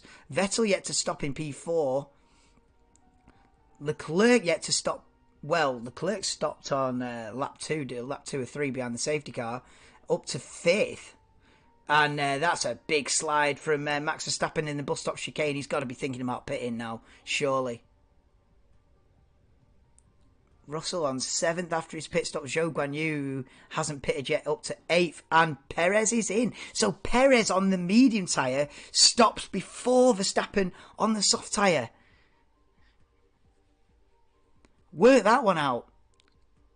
Madness. But I suppose he's got to pit now to cover off George Russell and Carlos Sainz. So here we go then with a comparison between Perez and Sainz. And it's going to be close. Sainz is going to get the power down now. This is going to be close, this. Between Perez and Sainz. So Perez is ahead. Perez and Leclerc. Yeah, so Perez is ahead of Leclerc, but not by much. I feel like Charles Leclerc's going to get the slipstream, get the DRS. Here we go then up the Kemmel straight into Leclerc, and Leclerc trying round the outside. They're going to be side by side into Leclerc. Oh, and Perez squeezes him out. A little bit of contact, and Perez keeps the position then. So Perez third, Leclerc fourth. Ooh, that was pushing the limits as well. He really squeezed him out there. That was, flashback of Hamilton versus Kobayashi in 2011. Just squeezed him out onto the grass nearly. Little bit of contact on Science Team Radio. In the bag, ding ding. Yes, yes, Neil.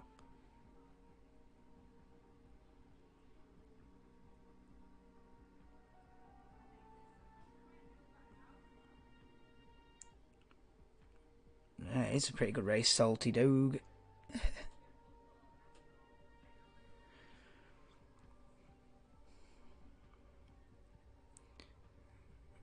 Okay, now Verstappen pits then. End of lap 15 and Verstappen is in to the pits from the lead.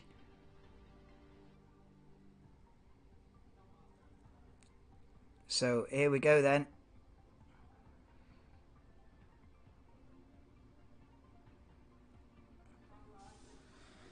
So Sainz has been rapid then. I mean, they're on different strategies, but Sainz...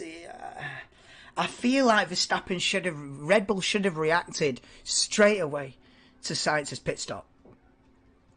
Like, yeah, Max is going to be on fresher tyres by 2 or 3 laps, but I'm not sure, man. I think as soon as Sainz pitted, they should have brought Verstappen in the very next lap. They've extended it another 3 or 4 laps, which will pay off at the end of the stint. But here we go then with George Russell versus Charles Leclerc for 4th place then. So Russell's going to have the DRS going up the Kemmel Straight. And here they go then. He's going to have the inside line, who's George Russell. He's going down the inside. And George Russell takes Charles Leclerc for P4. Go on then, George. And the race pace isn't bad for Mercedes. If only Lewis Hamilton was in this race, maybe he'd have half a chance. But with the contacts with Alonso on lap 1, Lewis is out, as well as Valtteri Bottas, the only 2 retirements from the Belgian Grand Prix so far. The other 18 runners. Here we go then. So Leclerc. This is the Leclerc. Whoa, I just squeezed him out there. That was the slightest bit of contact between Perez and Leclerc there, and he won't be happy with that. Team Radio. He didn't leave a car space. Well, that's arguable, that, yeah. He probably didn't leave a car width there, no. That was aggressive defence from Perez against Leclerc. But the race lead on lap 16 is with Carlos Sainz by 3.5 seconds over Max Verstappen, but Verstappen's going to be hunting him down. Make that 3.3 now. Max Verstappen with fastest lap and hunting down the Ferrari of Carlos Sainz for the lead.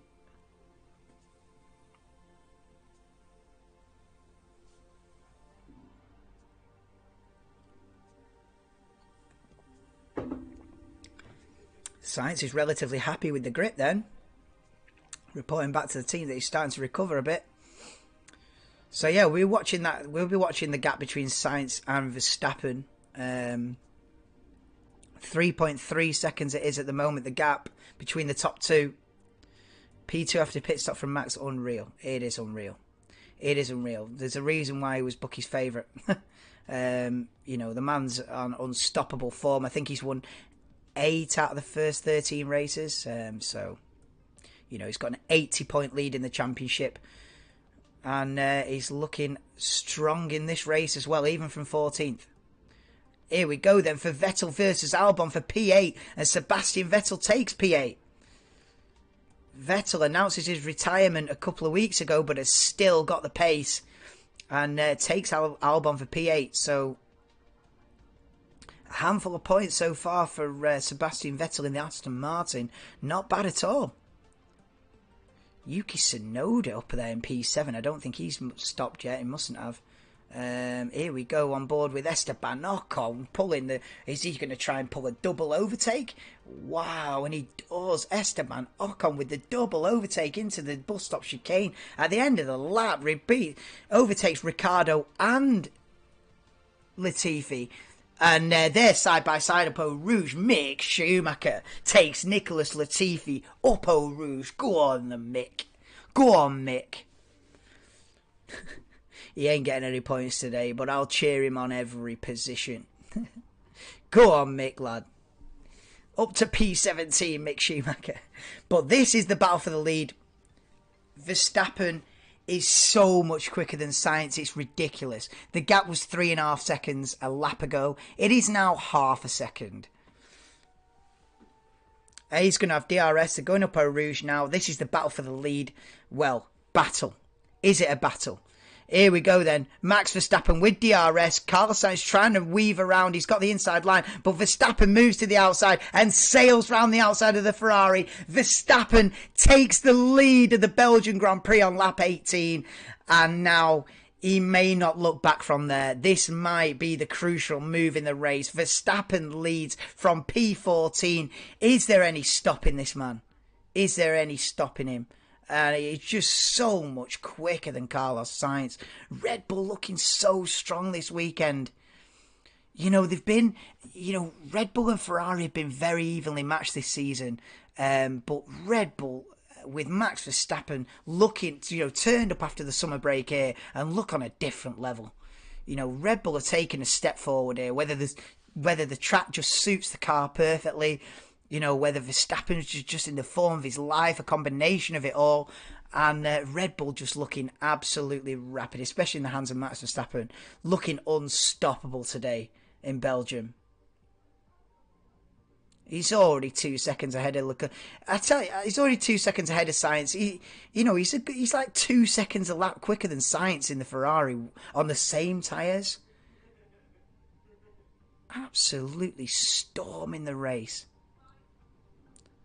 Unbelievable. Come on, Sainz. Yeah, I mean, Sainz has got no answer for the pace. Well, nobody's got answer for the pace of Max Verstappen today. But, he can get a podium. That's all he's looking at now is Carlos Sainz, because he's not going to win this one unless there is a problem with the Red Bull.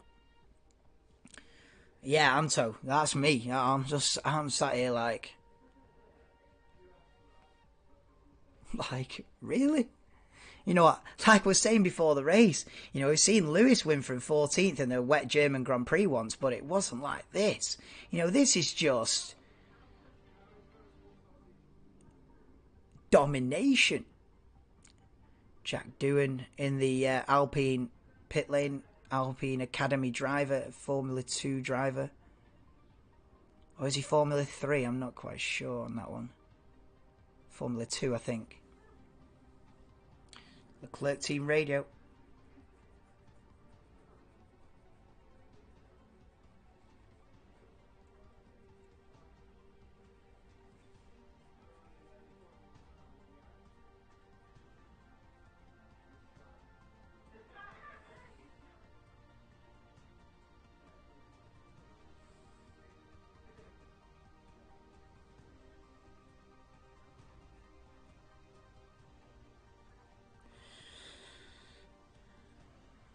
Yeah, Ferrari asking Leclerc what he'd prefer to do, which seems a bit of a strange scenario. That usually you get the team telling the drivers, pit now, do this. This is the strategy. Ferrari kind of inquire, do you want these tyres or these tyres?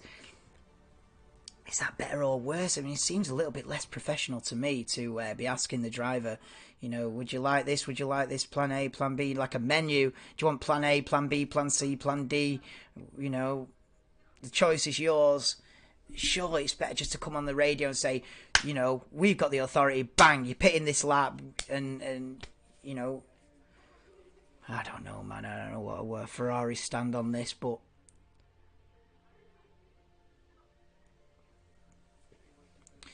Perez is closing up to the back of Carlos Sainz now within DRS range, 0.8 of a second between Sainz and Perez for P2 in the race, as Verstappen already romps away at the front by 4 seconds.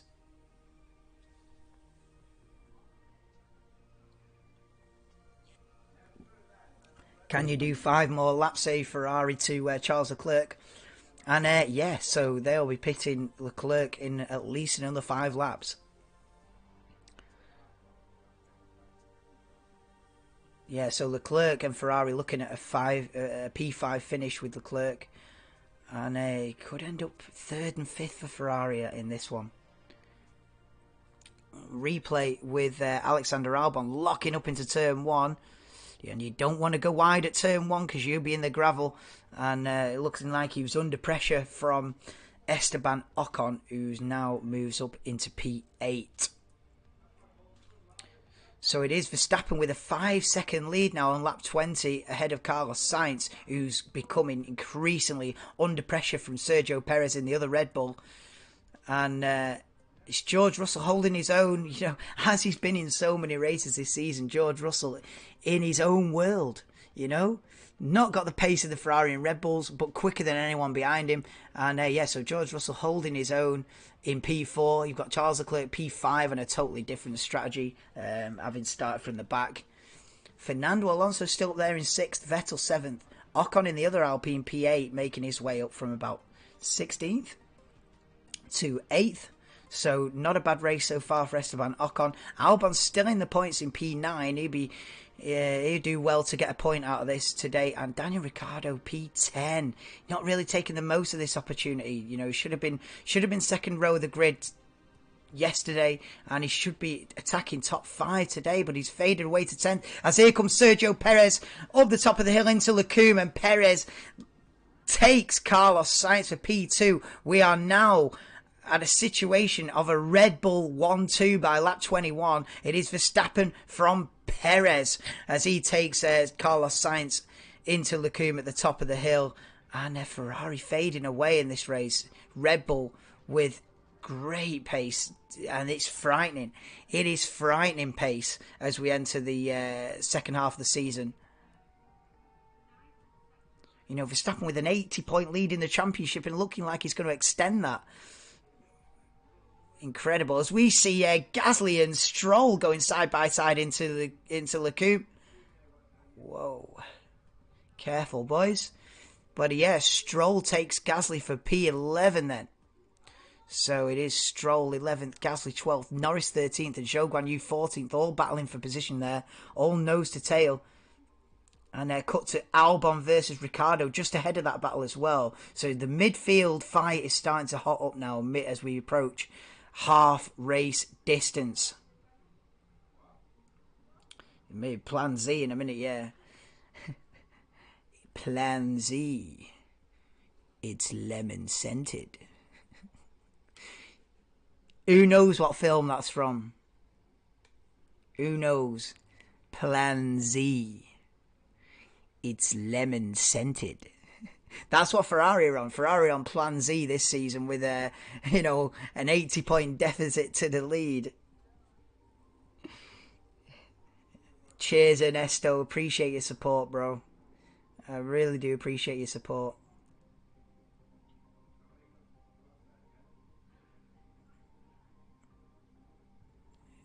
You are the real OG, Ernesto. But yeah, lap 22, so we are at half race distance now in the Belgian Grand Prix, and we're looking at the battle for P9 between Alexander Albon in the Williams and Daniel Ricciardo in the McLaren.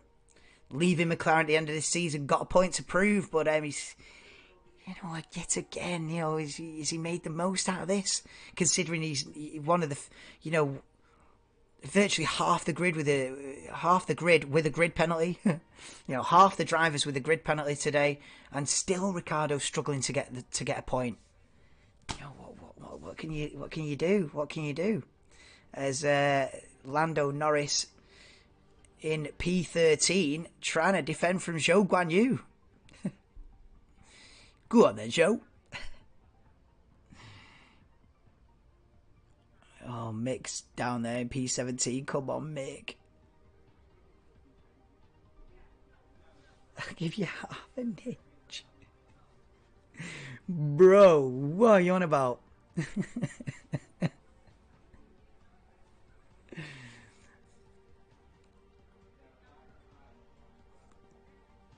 But look at the pace of Max Verstappen. He's not looked back. I mean, he only took the lead about 4 laps ago, and he's already got a 7.5 second lead over Sergio Perez. Perez 3 seconds ahead of Sainz now, so we're staring down the barrel of a Red Bull 1-2 here. Red Bull looking very strong today. Russell 6 seconds behind Sainz. Leclerc on a completely different strategy, 5th at the moment, but will have to stop again pretty soon. So Leclerc will have to come through the pack again, but we're still looking at this Albon v Ricciardo for P9, and it's slowly becoming Albon v Ricciardo v Stroll v Gasly, and is Gasly in the pits? But Norris and Zhou have just jumped Gasly. I think Gasly's gone into the pit lane. Yeah, Gasly in the pits then. So we are slowly developing into a battle for P9 here between Albon, Ricciardo, Stroll and Norris. And Zhou Guan Yu. Is Ricciardo eyeing up, but it can't get near enough. That straight line speed of the Williams coming in clutch and keeping him ahead of Daniel Ricciardo. I tell you what, Alexander Albon's looking strong for a point or two here today. You know, Williams with only 3 points this season, they've got to take opportunities like this. You know, they might not be in a position to score points again this season. The car suits this circuit. You know, they've gone for the low downforce setup, so they're rapid up the Kemmel straight. You know, this is the chance for Alexander Albon to get a couple of points for Williams. Again, first time since Miami they will have scored points, but with that straight line speed, he's just frustrating Ricciardo. Ricciardo can't get through. Stroll's queuing up as well now in P11. This is mad. Red Bull are on a different level, innit? He can't get a point, so who can't get a point? Ricciardo. We're going to tell you what, Ricciardo is struggling. You know, he's struggling to get past this Williams, this Daniel Ricciardo, but he's really close now as they head round Blanchimont into the bus stop chicane. He's having a look round the outside, Daniel Ricciardo. I wonder if he's going to go for a big lunge at some point when he gets frustrated, but Albon holding him up at the moment. And Lance Stroll closing in on the back of this, you know. Ricciardo going for P9, but also has to look in his mirrors. Yeah, look at that Aston Martin. That Aston Martin's looking a lot closer to the back of Daniel Ricciardo now. I tell you what, they're going to go up Eau Rouge side by side here. Lance Stroll's fancying the move. They're going... Oh, that was close. Lance Stroll on a trying a risky manoeuvre there. He did back out of it at the last second, but going up Eau Rouge side by side is not what you want to be doing. And they backed out of that at the last second, but Aston Martin are actually looking pretty quick. Could we see a double points finish for Aston Martin today? Vettel's catching up. Damage on Alonso's car. Yeah. Alonso must be rocking with a little bit of damage after the contact with Hamilton on lap 1. He must be. But yeah, Alonso's still holding on to P6 for now. 1.3 ahead of Vettel. I'll keep an eye on that group, on that gap, SHT. Like you say, Vettel looking like he's closing in on Alonso for P6. We are on lap 25 or 44.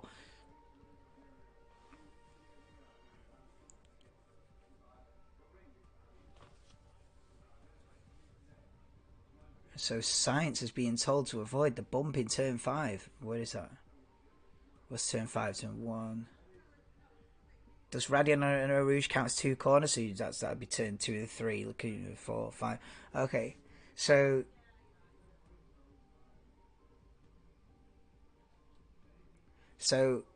at the top of the hill is turn 4, and then the left-hander is turn 5, I assume. That's turn 5 there. I don't know about any bump, but Carlos Sainz being told to avoid it anyway. Is there anybody that can drive with damage? It'd be Alonso. Oh, yeah. Do you remember in Baku once? He had a big crash in lap 1 in Baku. I'm talking like 2018, 17, 18. And he had like 2 punctures. The car was wrecked, and he still got back to the pit lane. I've got a picture of that somewhere. He had like 2 flat tyres and a wrecked car, and he still got back to the pits and put a new set of tyres on it and still got points in the race. It's like 2018 or something of madness. So yeah, Fernando Alonso can drive with a damaged car. Damn right. P6 at the minute. I'll tell you what, Ricciardo's more under pressure from Stroll than he is attacking Albon in front. Who's coming out into the pits here? And it is a 5-way fight. And Carlos Sainz is in again. Sainz Pines sits. Sainz pits from P3 in the race. Is he gone onto the hard tyres? So Sainz on the hard tyres then. I mean, I don't know how all this is going to pan out, but that doesn't seem like an optimal scenario. And Leclerc follows him in, so Leclerc in as well. Are they going to put the hard tyres on Leclerc?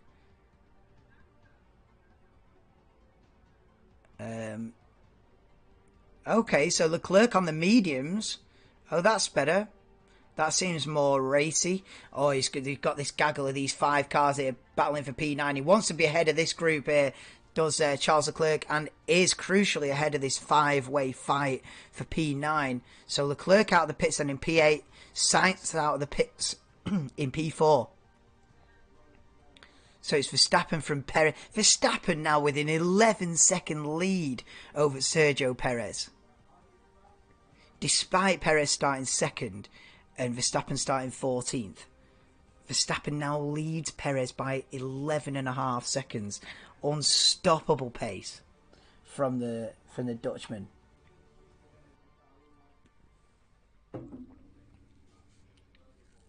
Please do drop me a like if you haven't already, guys. You know, it really helps out the channel. And if you are watching this live or on a repeat, please do subscribe if you're a Formula 1 fan. I'm live for every single qualifying, every single race from the Formula 1 World Championship. And I'm really enjoying this Belgian Grand Prix. But nobody's stopping Max Verstappen out front. 11.5 second lead by mid-race. After starting P14, incredible stuff. George Russell up in a podium position at the moment then. But we'll see how it pans out strategy-wise with Sainz already doing a second pit stop. Vettel still up there in the top 5. You know, he's having a great afternoon, is Sebastian Vettel. Announcing his retirement, but showing he's still got the pace. I can't help thinking he's retired too soon, Sebastian Vettel. You know, he's only 35. But obviously he's had enough. He's had enough of it. And he's got so much more to do. But yeah, Vettel P5. Esteban Ocon, by the way, up from 16th to 6th at the moment. But this is pit stops pending. You know, I feel like it's... we're not exactly got the full picture as Alexander Albon pits from P9 then and frees the McLarens. Albon and Stroll both pit together then. Ooh, pit stop friends. But yeah, Albon and Stroll both in the pits. Oh, nice stop from both of those crews. And they resume their positions nose to tail. Albon and Stroll. Let's see how quickly they can warm up the tyres. But Albon, a full pit stop ahead of Latifi's going round the outside before they get to Eau Rouge. So Latifi passes Stroll for P17. Gasly passes Magnussen as well for 13th, just ahead.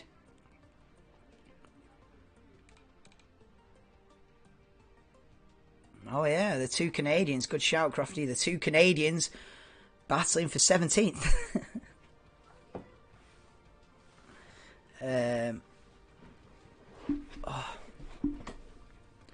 How are we doing?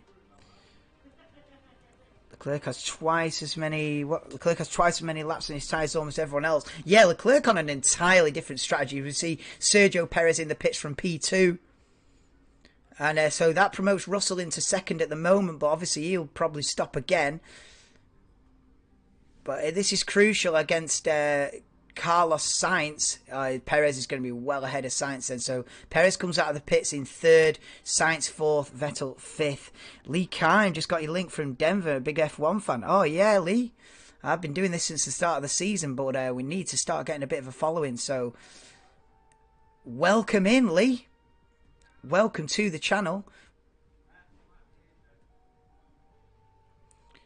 Welcome to Verstappen being utterly unstoppable in Belgium, starting 14th, but already with a 12-second lead by lap 27. Incredible stuff. And we see Alonso down the hill into turn 8 and up against Zhou Guanyu. So Alonso back in the points in P10. You've got the McLaren's 8th and 9th. Cut to Sergio Perez then, who's got a comfortable lead over Carlos Sainz for third place. And here's Fernando Alonso then, all over the back of Lando Norris, and gets the job done. Yeah, so Alonso on the fresh hard tyres, making easy work of the McLarens. And it's Daniel Ricciardo up next for Fernando Alonso. What happened to Lewis? So Lewis got hit by Alonso on lap 1. Well, it was kind of Hamilton's fault. Hamilton turned in on him at the top of the hill at Lecombe on lap 1, and big contact, almost flipped Lewis over, flipped him right in the air. I imagine he got suspension damage or big damage to the floor, and Hamilton retired on lap 1 with big contact from Alonso. But Alonso's been able to carry on. He must have a bit of front wing damage, but he's nursing it and he's doing fine. Alonso on for a decent points, decent haul of points in the race. But yeah, unusual to see Hamilton with contact and out of the race. I've been saying like Hamilton's probably retired from half a dozen races in the last decade. You don't often see it, but yeah, Hamilton out. And then Bottas had slight contact with Nicholas Latifi as well. Latifi ran wide into the gravel, spun round and just clipped Valtteri Bottas. This was on like lap 1 or 2, and then spun Bottas into the gravel. Bottas beached it, couldn't get out, and so he is the other retirement as well. So we've got 18 runners in the Belgian Grand Prix, as we see Charles Leclerc right behind Esteban Ocon for 6th place now, battle for 6th. Here he comes then with the DRS and slipstream, and goes down the inside into Lecombe, and it's an easy move in the end for the Ferrari. Charles Leclerc up into the top 6 and cut to Fernando Alonso, making another position. So Alonso's passed both McLarens now, so it's Alpine 7-8, McLaren 9-10, crucial in that constructors battle as well for 4th place in the team's championship. Alpine ahead of McLaren. It's great to see Alonso overtaking cars. It is. Alonso's on the warpath. Alonso's been quick. Replay with Leclerc taking Ocon.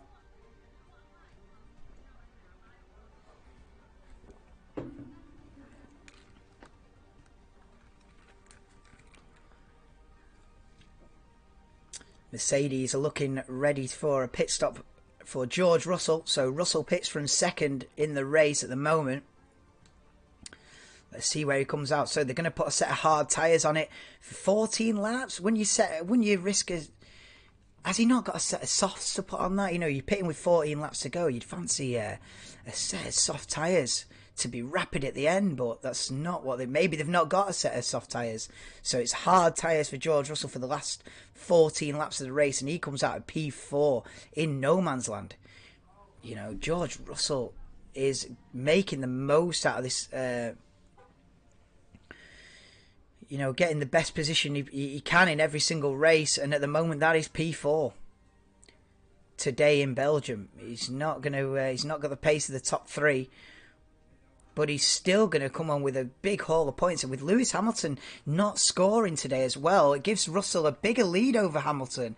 Russell's going to have like a 25-point lead over Hamilton in the championship as well, which is, we're getting where there's going to be 8 races left after this. Could George beat Hamilton in the championship by the end? Who would have had that? Who would have had a pound on that, William Hill? But yeah, Verstappen being told it's time to pit. And Verstappen in the pits then at the end of lap 30.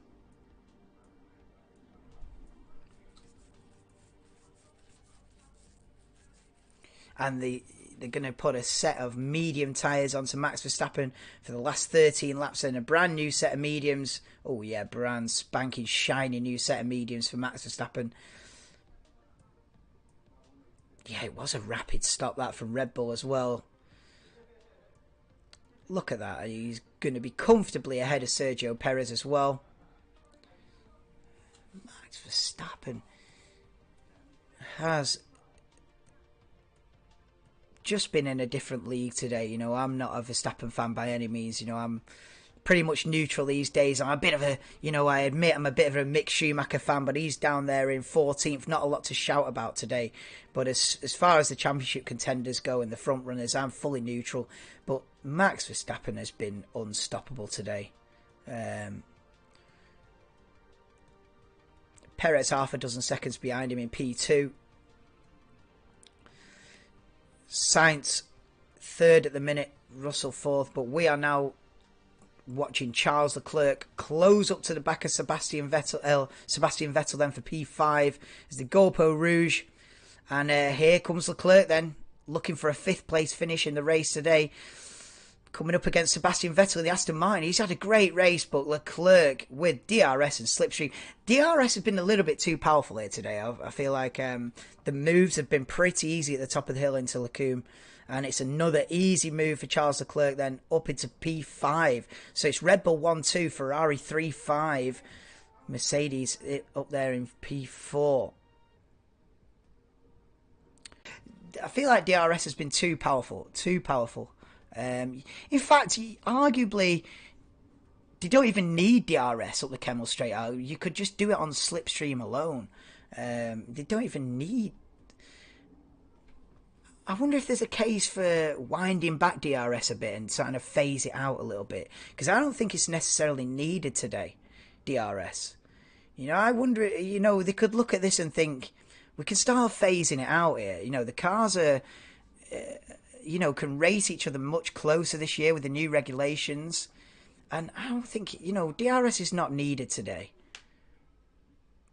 They could have been 70 or 80% of the overtakes that we've had just with the slipstream alone. I feel DRS has just made it too easy. I think they can start, because at the end of the day it is just a gimmick, DRS, to promote more overtaking. But if the cars can race close enough anyway and we don't need that gimmick, then get rid of it. I can't stand Max, but what a driver, to be fair. Yeah, what a driver, man. You can't deny that he is, we're looking at back-to-back victories here for Max Verstappen. But back-to-back victories where he started 10th and 14th. That's what we're looking at. There's not many can do that. And yes, he has got a very fast car. But could Sergio do that in the same car? Where would Sergio finish if he'd started 14th? 5th, 6th? You don't think he's going to win the race from there, do you? But Verstappen on a different level and leads Perez now by 11 seconds. He's come out of the pits and immediately he's over a second of a lap quicker than his teammate. Lewis Hamilton interview. Lewis Hamilton apologising to the team. I feel like it was his fault. He did go for the apex with Alonso on the inside. It's a little bit...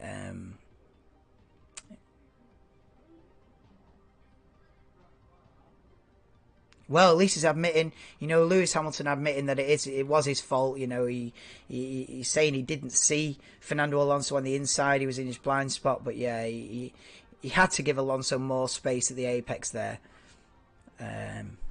Cut in on him and paid the price. Hamilton retired on lap 1. But he'll be back strong at the Dutch Grand Prix, which is... next weekend. We've got 3 races back to back, so get subscribed to the channel for that, because we've got 3 races in 3 weekends now.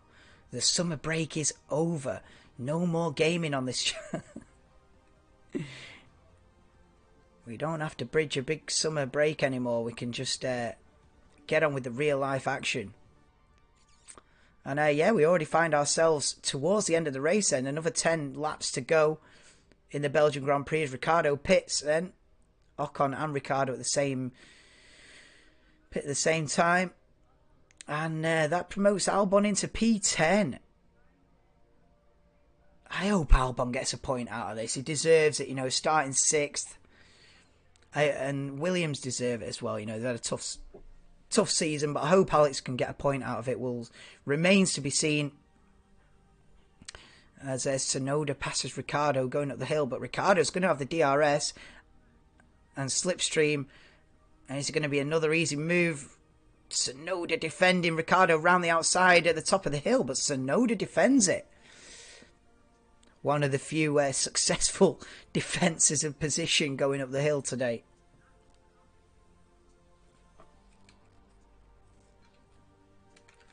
Yeah. Unbelievable. He's like unstoppable, isn't it, at the minute? Lee. But yeah, lap 34 of 44. And it's Verstappen who leads by 12.2 seconds over Perez. Perez 9 seconds ahead of Sainz. So Red Bull, it's Red Bull's day. Red Bull's day today. Clearly quicker over a race distance. Sainz 9 seconds behind Perez. Russell, an interesting one. Is Russell catching Sainz for third? Gap 3.9, no 4. Let's have a. I'm going to keep tabs on that. We'll keep tabs on Russell. He seems closer than he was. Russell 4 seconds behind Sainz. That could get interesting. Yeah, 3.9. Let's see. Let's keep tabs on George Russell. Maybe he can. He's got 10 laps to close up to Carlos Sainz. You've got Leclerc P5, 15 seconds behind Russell, and a completely different strategy. Alonso's still up there in P6. Gasly P7 now. I don't know if he's got to stop again.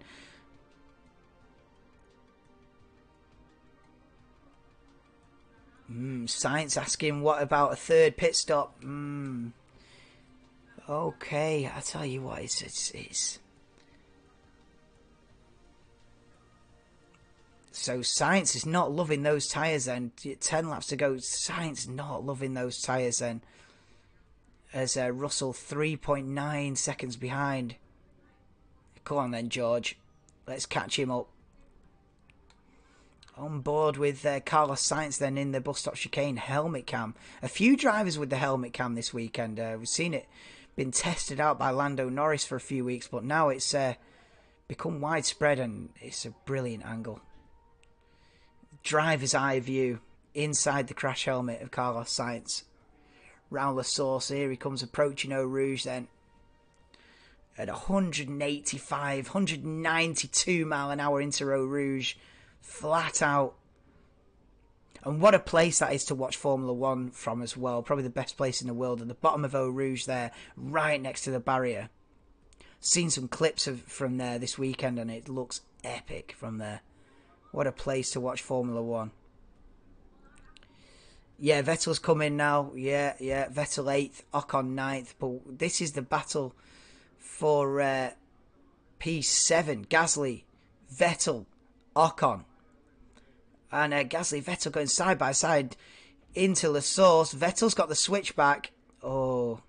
And easily takes Pierre Gasly before they get to Eau Rouge. So Vettel up to P7. Oh, and Ocon's lining up Gasly as well. The two French drivers go side by side then. Oh, it's going to be 3 wide. It's going to be 3 wide going up the hill. And they both passed Vettel. Signs of flipping flashbacks of Schumacher v Hakkinen in 1998 or 99. Whoa. Double overtake. That was a mad one. And now Vettel dives down the inside of Pierre Gasly at turn 8. But what the hell, mate? Vettel in the middle.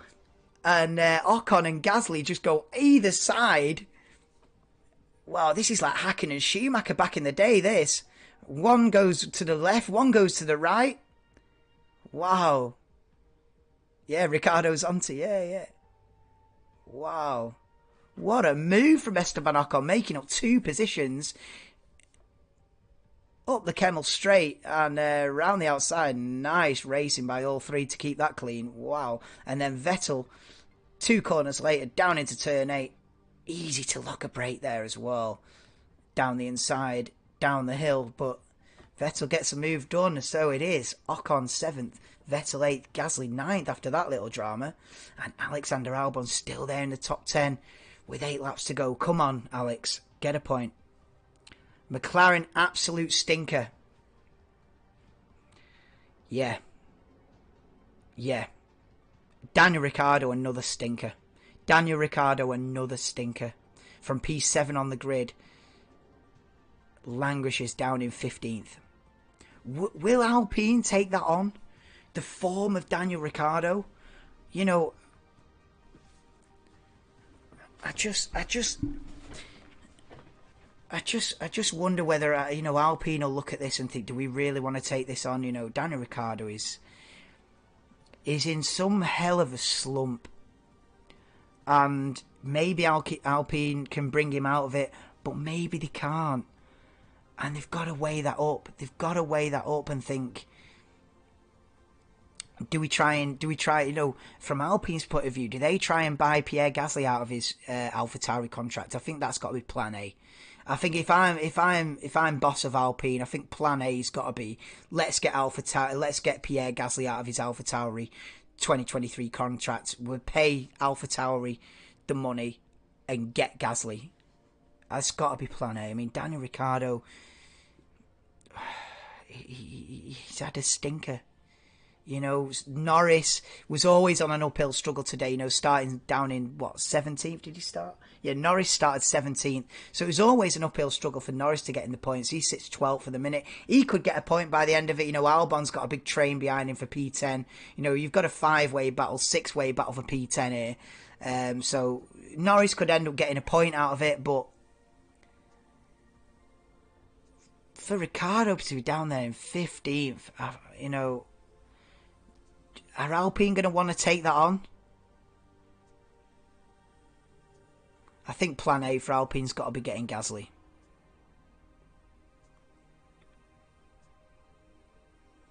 Two French drivers, French team. They probably fancy that from a PR standpoint as well. And Pierre Gasly deserves a break. He's been stuck in that team. He's been stuck in that team for too long now as Pierre Gasly. He could do with a move for his career. They've not had a good year this year, AlphaTauri. I feel like Pierre Gasly signed up too soon. I said this a few weeks ago. Why did Pierre Gasly tie his colours to the mast and say he's staying for 2023? Because right now, he'd be on the phone to Alpine. Maybe he's on the phone to Alpine anyway. But, yeah, I don't know where Ricciardo's going to end up. As we see Zhou Guanyu versus Lando Norris up the hill into Lecombe, and it's still Albon in 10th ahead of Stroll, Norris, Zhou, Tsunoda and Ricciardo. So yeah, it is a 5-6-way battle for P10. Yeah. Alpine are speed. Alpine are rapid, mate. Yeah, Alpine 6th and 7th with McLaren 12th and 15th. Alpine, like you say, SHT, Alpine be 18 points ahead of McLaren. Easy work. Why Alonso's jumped ship, I do not know. I do not know why Alonso is jumping off this ship. Even if they're only offering him a one-year deal. But, I mean, Aston Martin could turn up next year and be rapid, and then you go, well, Alonso's pulled a masterstroke. But I wouldn't be jumping off that ship. Alpine looking great.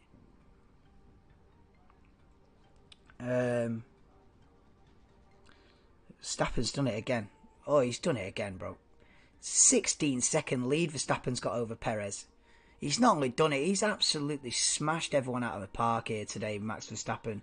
Unbelievable. Simeon says Mercedes should have taken a gamble and put Russell on softs. Yeah, that's what I was saying when he stopped. There was only 40. I think he stopped on lap 30, so he didn't have 14 laps to go.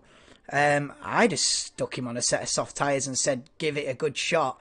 He is only 2 seconds made at 1.9 behind Sainz. So Russell is catching Sainz. He might run out of laps, but Russell is catching Sainz. But if it had been on the softs, maybe they didn't have a set of soft tyres for Russell. Maybe they only had like scrub sets of soft tyres, so they thought, let's just play it safe and go for the hard. But yeah, Russell 1.9 behind Sainz. 5 laps to go. Gasly from the pit lane now in 9th. Great drive, it is. Yeah, great drive from Pierre Gasly. I say you've got to You got to give Pierre Gasly the plaudits if he gets a couple of points out of this, which is looking like he will. With Albon being the cork in the bottle, Gasly's got 2 points on lockdown here. I hope Albon holds on to this. Albon's got to do some defending in these last 5 laps from Stroll and Norris and Zhou and Tsunoda, Ricciardo. They're all queuing up.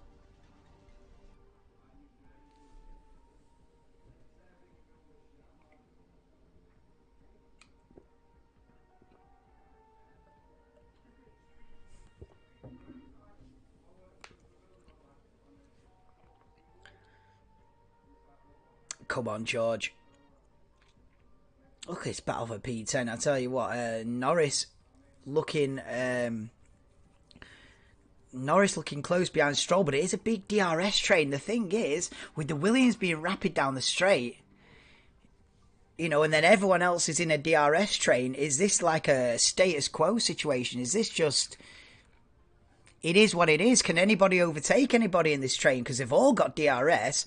And Albon's out front with a massive straight line advantage. So it might be all status quo. But here comes Yuki Tsunoda closing in on Zhou Guanyu. But can't get near enough. That's the battle for 13th. Plan G, yeah. I mean, McLaren on Plan G is just silly at that point. Like, how can you memorise all that? Like, maybe you could memorise Plan A, B, C.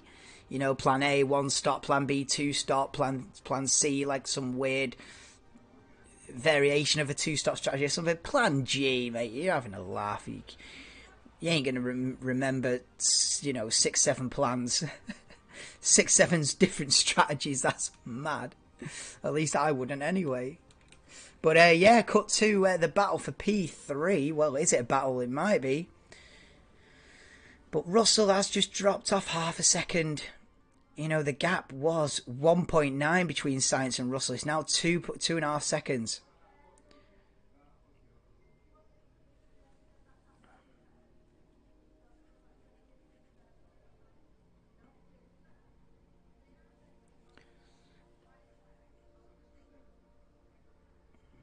Verstappen with a 17-second lead over Sergio Perez. And it is it's going to be a very strong Red Bull 1-2 if it stays like this. They've thrashed Ferrari today. They've thrashed everybody today, but especially Ferrari. It's supposed to be in a championship battle with Ferrari, but I mean, if this is anything to go off, Red Bull coming in with big pace here in Belgium. Yeah, it is. This is what David Cross saying now. We've not seen domination like this for quite a while. Since this is like domination like the 2014 Mercedes, 2016 Mercedes days. This,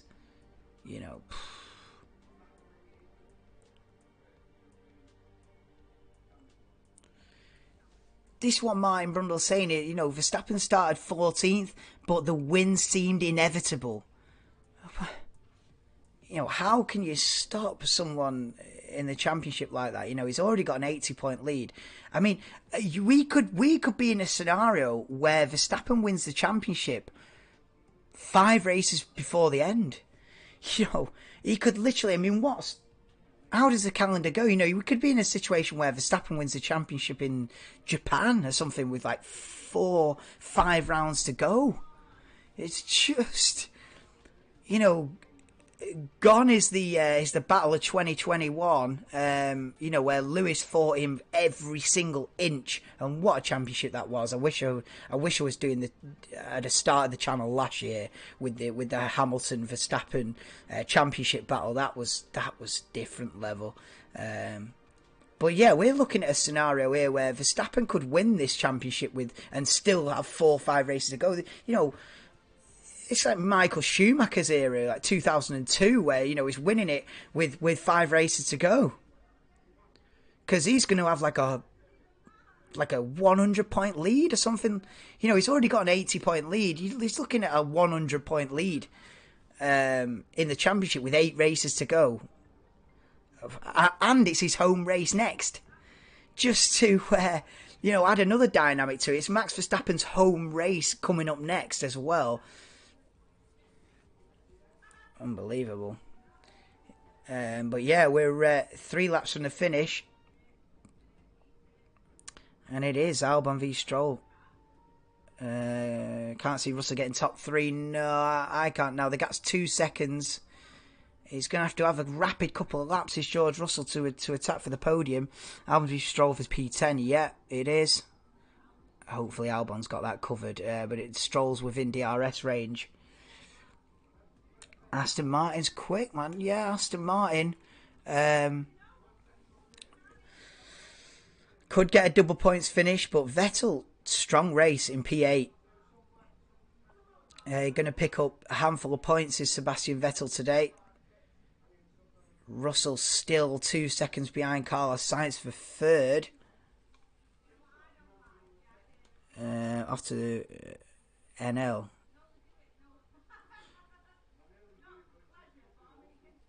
And Netherlands is that. Next Tuesday home off Max. Exactly. That's what I mean. The next race is the Dutch Grand Prix. So, good luck to everyone trying to beat Max round there. Gee. Lap 42 of 44.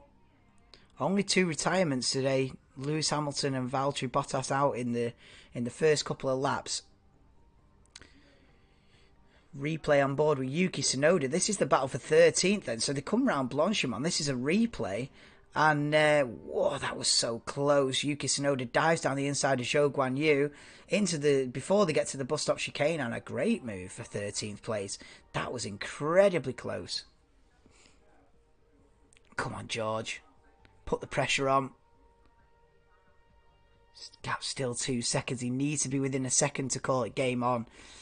Gap 2.2 now. I think this is pretty much status quo. I think Sainz might have this covered with 2 laps to go. Hamilton did it. Yeah, he did. Yeah, at least he admitted that it was his fault. Didn't see Alonso, he said. Alonso win his blind spot. There shouldn't be blind spots. That seems a bit dangerous. when you're doing 200 mile an hour plus, you shouldn't have a blind spot in your mirrors. But yeah, Lewis just turned in on Alonso lap 1. Admitted it was his fault, fair enough. And Leclerc in the pits then, going for fastest lap. Yeah, so scrub set of soft tyres for Charles Leclerc. And comes out again. He's got a healthy lead against Alonso, so he's purely going for the point for fastest lap. But Alonso, well, but wait a minute. Oh, wait a minute, though. Fernando Alonso, his eyes are going to light up here as the Ferrari comes out of the pits directly in front of him. And Fernando Alonso is lining Charles Leclerc up now. A Ferrari it's caused a havoc. Ferrari here with that pit stop. What are they doing? Fernando Alonso up the hill up Eau Rouge. He's going to make a move on Charles Leclerc. Fernando Alonso up into 5th place. Takes the Ferrari into Leclerc. Why did Ferrari try and get the point for fastest lap? They're going to lose points. Oh, I tell you what. I mean, Charles Leclerc will probably get him back. But Fernando Alonso up into P5. Zhou Guanyu repasses Yuki Tsunoda for 13th then, up the hill into Leclerc as well. Wow. Yeah, he did the interview, yeah. I heard it live. Well, flipping.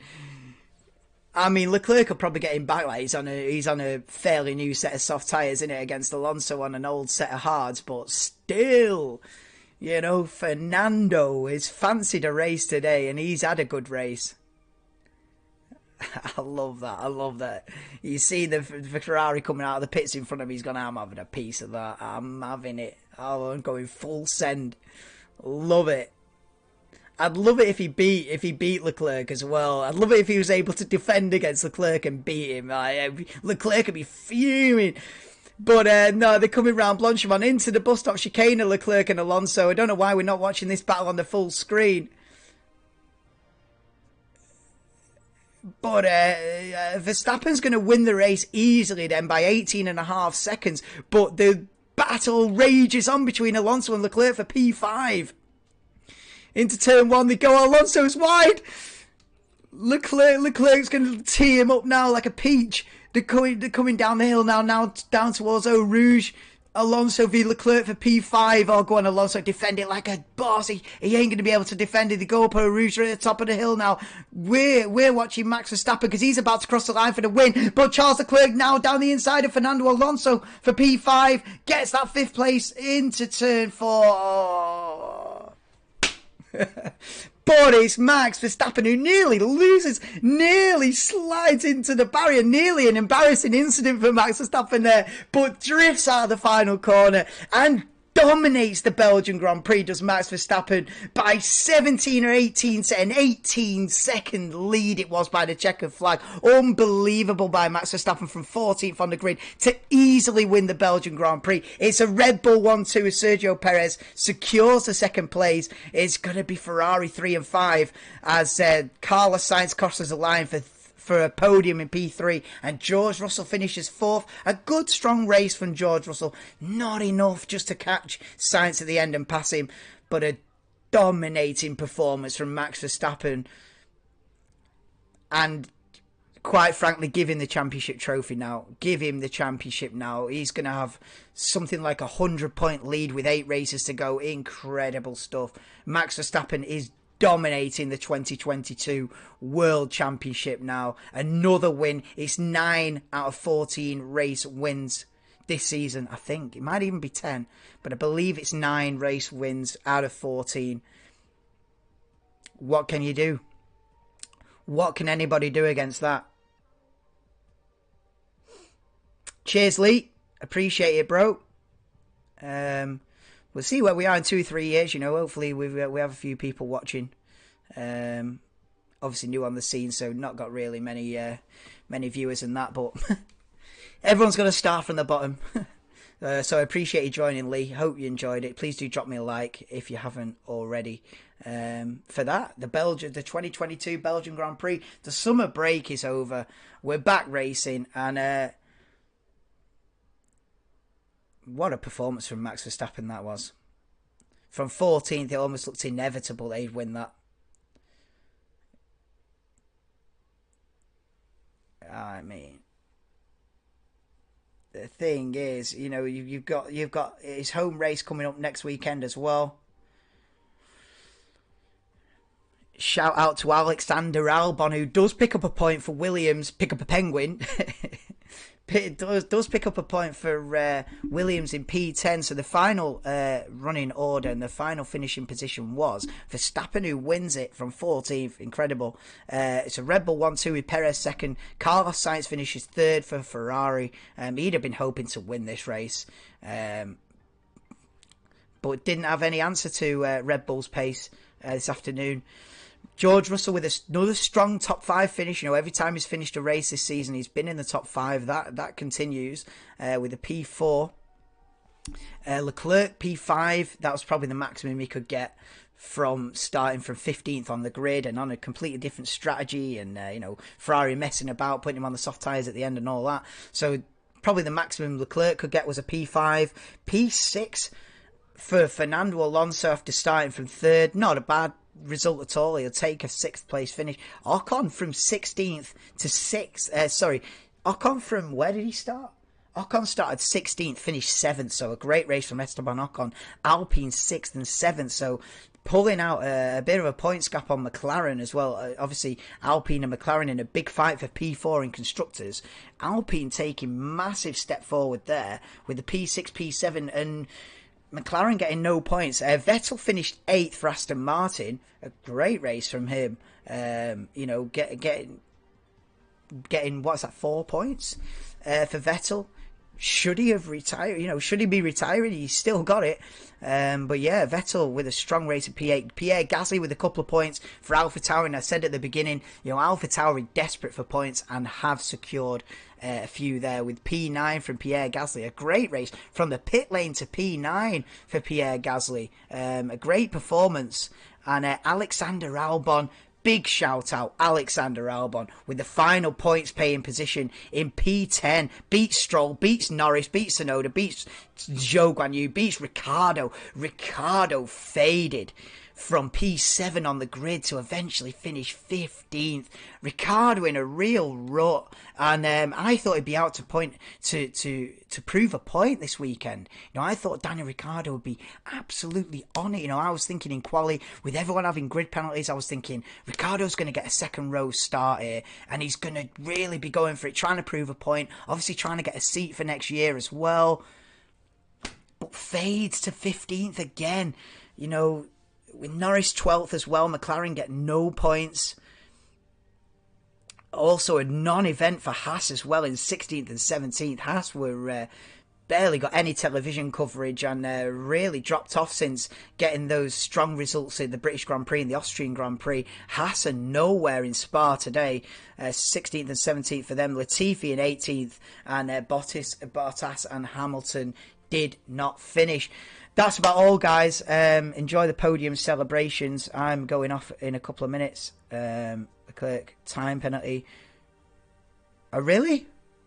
What for? I didn't know about this, SHC. If that's right, and Alonso's got P5, go on, the Fernando. But I don't know what he got a time penalty for. If he did, if that's true, Ferrari messed it up again. I'll say messed it up again. SHC. Ferrari messed up again. They did. But yeah, that's about it for the Belgian Grand Prix. Join me next weekend. I'll be doing pretty much every session for the. I'll pretty much be doing every session for the Dutch Grand Prix at Zandvoort next weekend. So please do join me for that. If you have enjoyed this stream, please do drop me a like. It helps out the channel. Obviously, just getting going this season doing this, but hopefully we can grow. You know, start growing the channel and start getting a few people knowing about us. And yeah, that's about it, guys. Hope you enjoyed. My commentary on the race, and hope you enjoyed the stream.